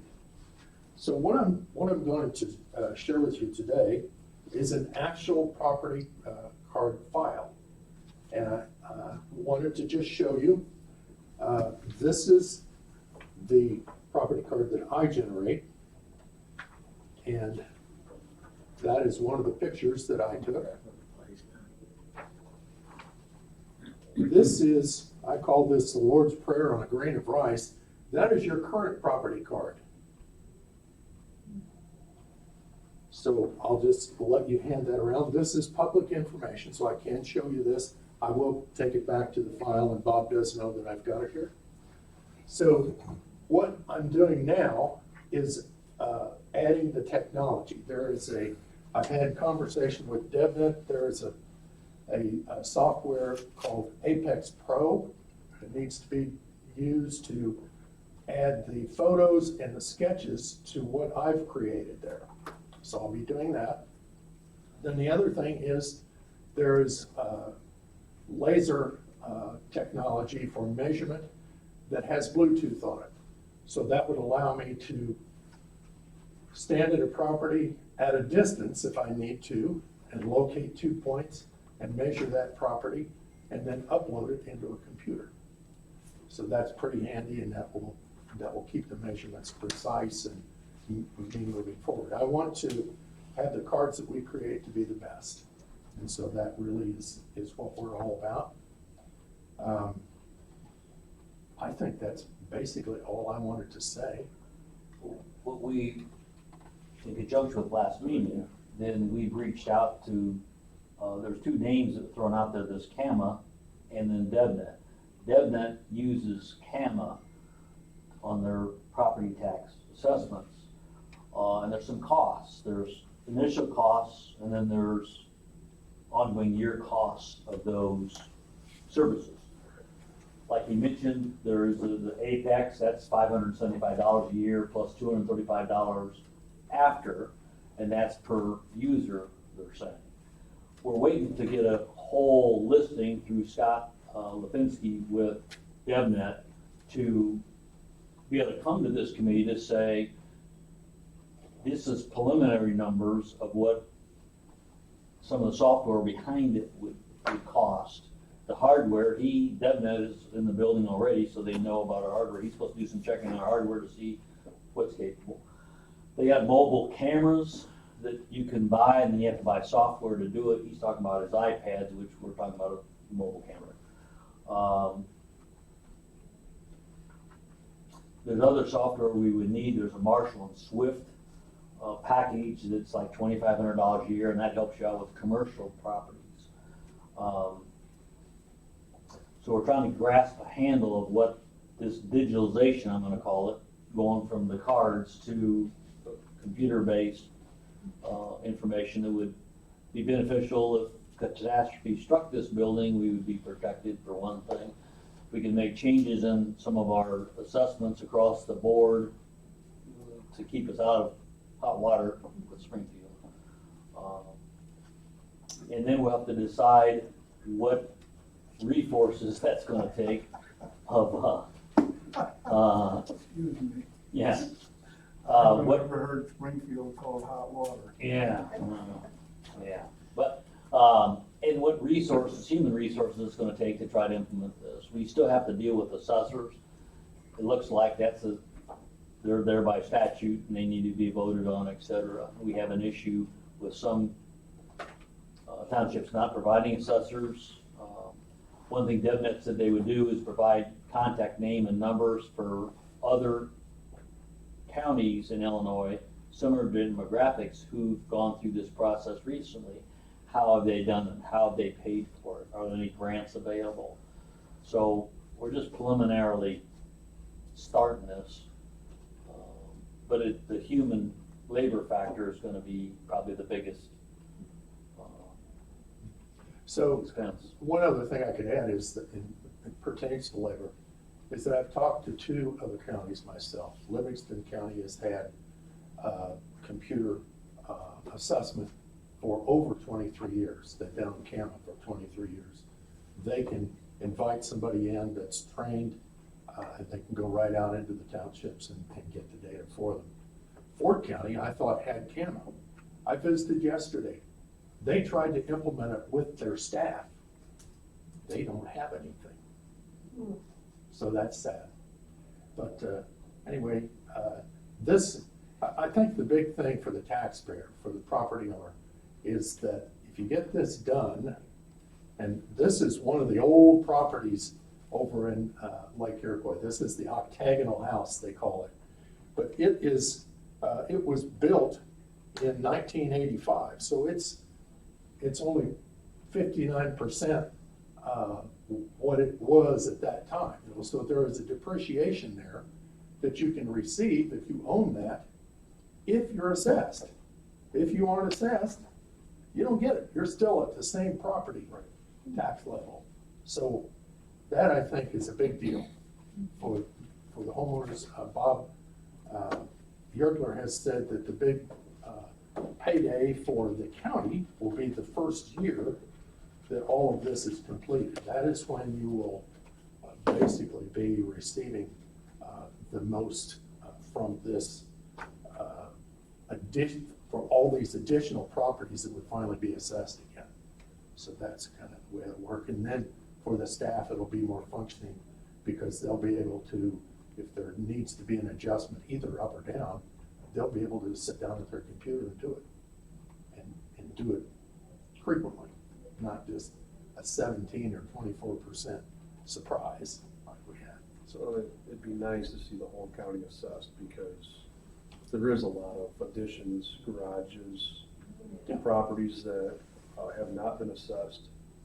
I know up in my area, we've got a guy that does a good job, so we have nothing up there to worry about, but I believe he said System Park, that area hasn't had I think Bob might have said 10 years, 11 years, hasn't had anybody. So, I mean,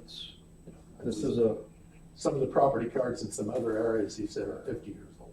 Yeah, we need to go down this road. I know we got right now the one in solar, which is gonna take up a lot of our time here lately, but we need to get some real numbers. I think that's the biggest thing to find out, see what we're stepping into and see how deep it is, and see if we can handle it and move forward with it. Because I think all in all, at the end of the day, it's a good thing for the county. And as you said, Jim, you are much cheaper than everybody else, but we'll have to put it out for bid. But that is something that we appreciate, having somebody in the county that can do it is a definite plus. Yeah, we'll need to see what we can do to come up with a revenue stream to help offset this, because we'll still have to deal with these assessors. Right. Or come up with a solution. Now, maybe some of these other counties have come up with a solution of how to work with assessors and then have a third party involved, you know. And yeah, there's a long list of things. Now, DevNet was nice, said, hey, we'll come in and do a presentation whenever you want, but it seems like it's pretty early in the game to have a presentation. It's also possible that some of these townships that don't have assessors right now might be more willing or having their eyes opened up and willing to maybe merge in agreement with another township or townships to form a group, a cooperative group to get an assessor. Right. Well, I went around and I got some idea of how much our townships get paid per parcel, and we're looking at a couple $100 or more per parcel. So they do have some monies. Now I need to look at the township budget to see, where all that money needs to go. So if we ask the townships to help offset this cost, we need to be comfortable when we do that. I'm pretty sure most of their money goes to the road commissioner. That's really their main function. Yeah.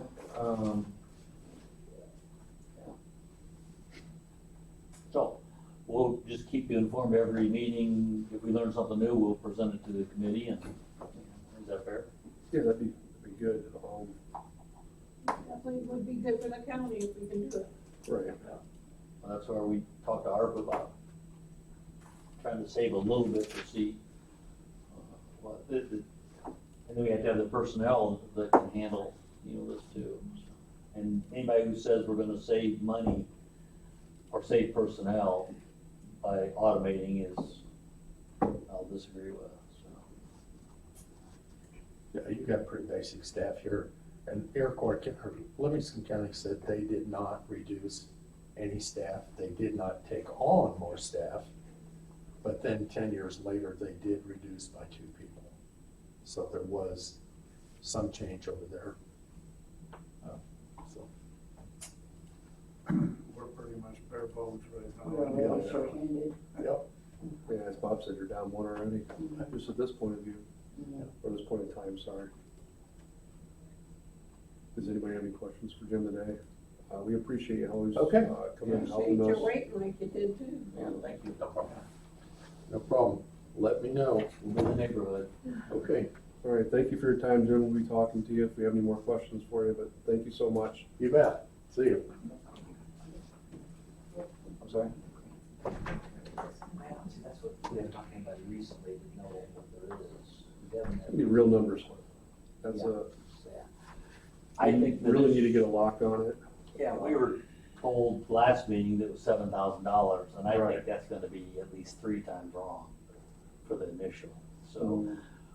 But again, it's, the equipment on that isn't really gonna be as costly as it's gonna No, be it's the the personnel. labor to, or the, or if we can work with our assessors and get them more into. I would still like to see an independent study, because Yeah. you'll, Right. you'll find out a lot more going on, having somebody that's not connected to the community, kind of. Yeah. That can go out there and look at property.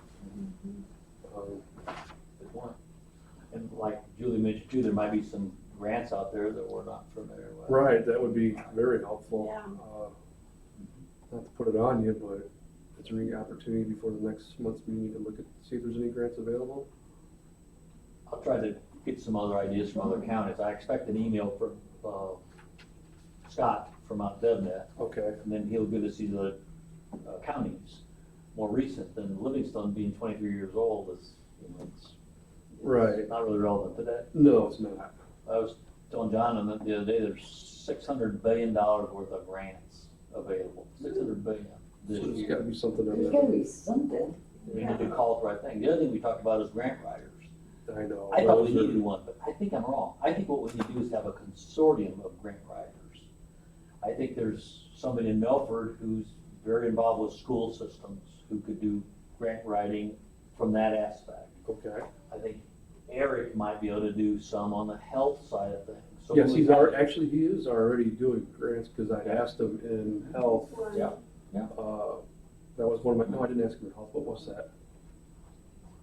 So the point is we get this list of those Familiar people. with grants from EMA, that's. Because I was worried that he didn't hire anybody, there's an Right. opening right now for somebody to do grants in health, and I asked him about that, he said he's actually the one doing them. Well, Yeah. Well, if we have Julie write up what we're talking about for this digitalization and then run it by these different grant writers, they might say, oh, I've ran across how to do that. Right. You know, kind of get a shotgun approach, but that's just on grant writing. Joe Moore is familiar with writing the grants for the highway department. Angel Crawford has been familiar with grants for different. Yeah, with Tom, Yeah. sure. Yeah, we can just float this proposal by somebody and see who might have a connection. Yeah, that's great. Any other old business? If I could, how does this 2.1 equate to, right here, it's 1,000 feet, that, I still want, not clear on that. Which 1,000 feet refers to. That's the current ordinance. Yeah, what they're saying is 2.1 is the height. No, I understand that. So if you take the formula is the height of 500 feet times 2.1 would be the 1,100 feet. Yeah. No, 1,050 feet. So it's pretty much, pretty close to what we currently have then. I just threw that out at 2.1 and 500 feet. I don't know what a tower is. That's why they're saying, No, I understand why if they it do it, varies on whatever the height of the tower and blades are. Right, because the average tower is 640 feet. is that it? You can build them to 800, 900 feet, it's just, Right. by the feet. Well, we don't have to change our documents if we do the 2.1 time. No, that I understand. Yeah. I was just wondering how did 2.1, how does it compare to what currently is 1,000 feet? Some cases it'll be more, some cases it might be less. Oh, okay. But some things are 1.1. for 1.1 for, Participating. Participating and 2.1 for non-participating and, or, let's see, no, fish and wildlife areas. All they're saying. Which will have no 2.1 say so. And also 1.1 occupied if that falls community over, How building. many people are they gonna kill? None, because nobody can be there. Supposedly. I'm still shocked they don't have like an emergency access on top of the wind tower to throw some type of a rope down to go down from the top all the way down. Well, I've been on top of one of those. Well, no, there was two individuals that I saw a video that were stuck on top as it went on fire and they couldn't go back down the stairwell. Right. And one guy jumped to his death and the other one burned alive. Because he could not go anywhere. Right. Sounds like being stuck in a high rise. You know, they couldn't do anything, which is pretty sad. I just don't understand for safety reasons, they don't have some type of a, I thought they had a way to get outside at the top of those vessels, they were stood on top of it. but they And didn't it, have, and it got so hot that. they never it rode started- a parachute around. Yeah, That's, yeah. The parachute wouldn't work, there's not enough time. right. I mean, the one guy the one guy Facebooker called his wife and told her, and then the one guy went, and he just melted, which is sad. All right, moving on, any new business? Good. All right, can I motion? So moved. Have a second? Second. All in favor, say aye. All right, motion passes. Well, good luck, you two.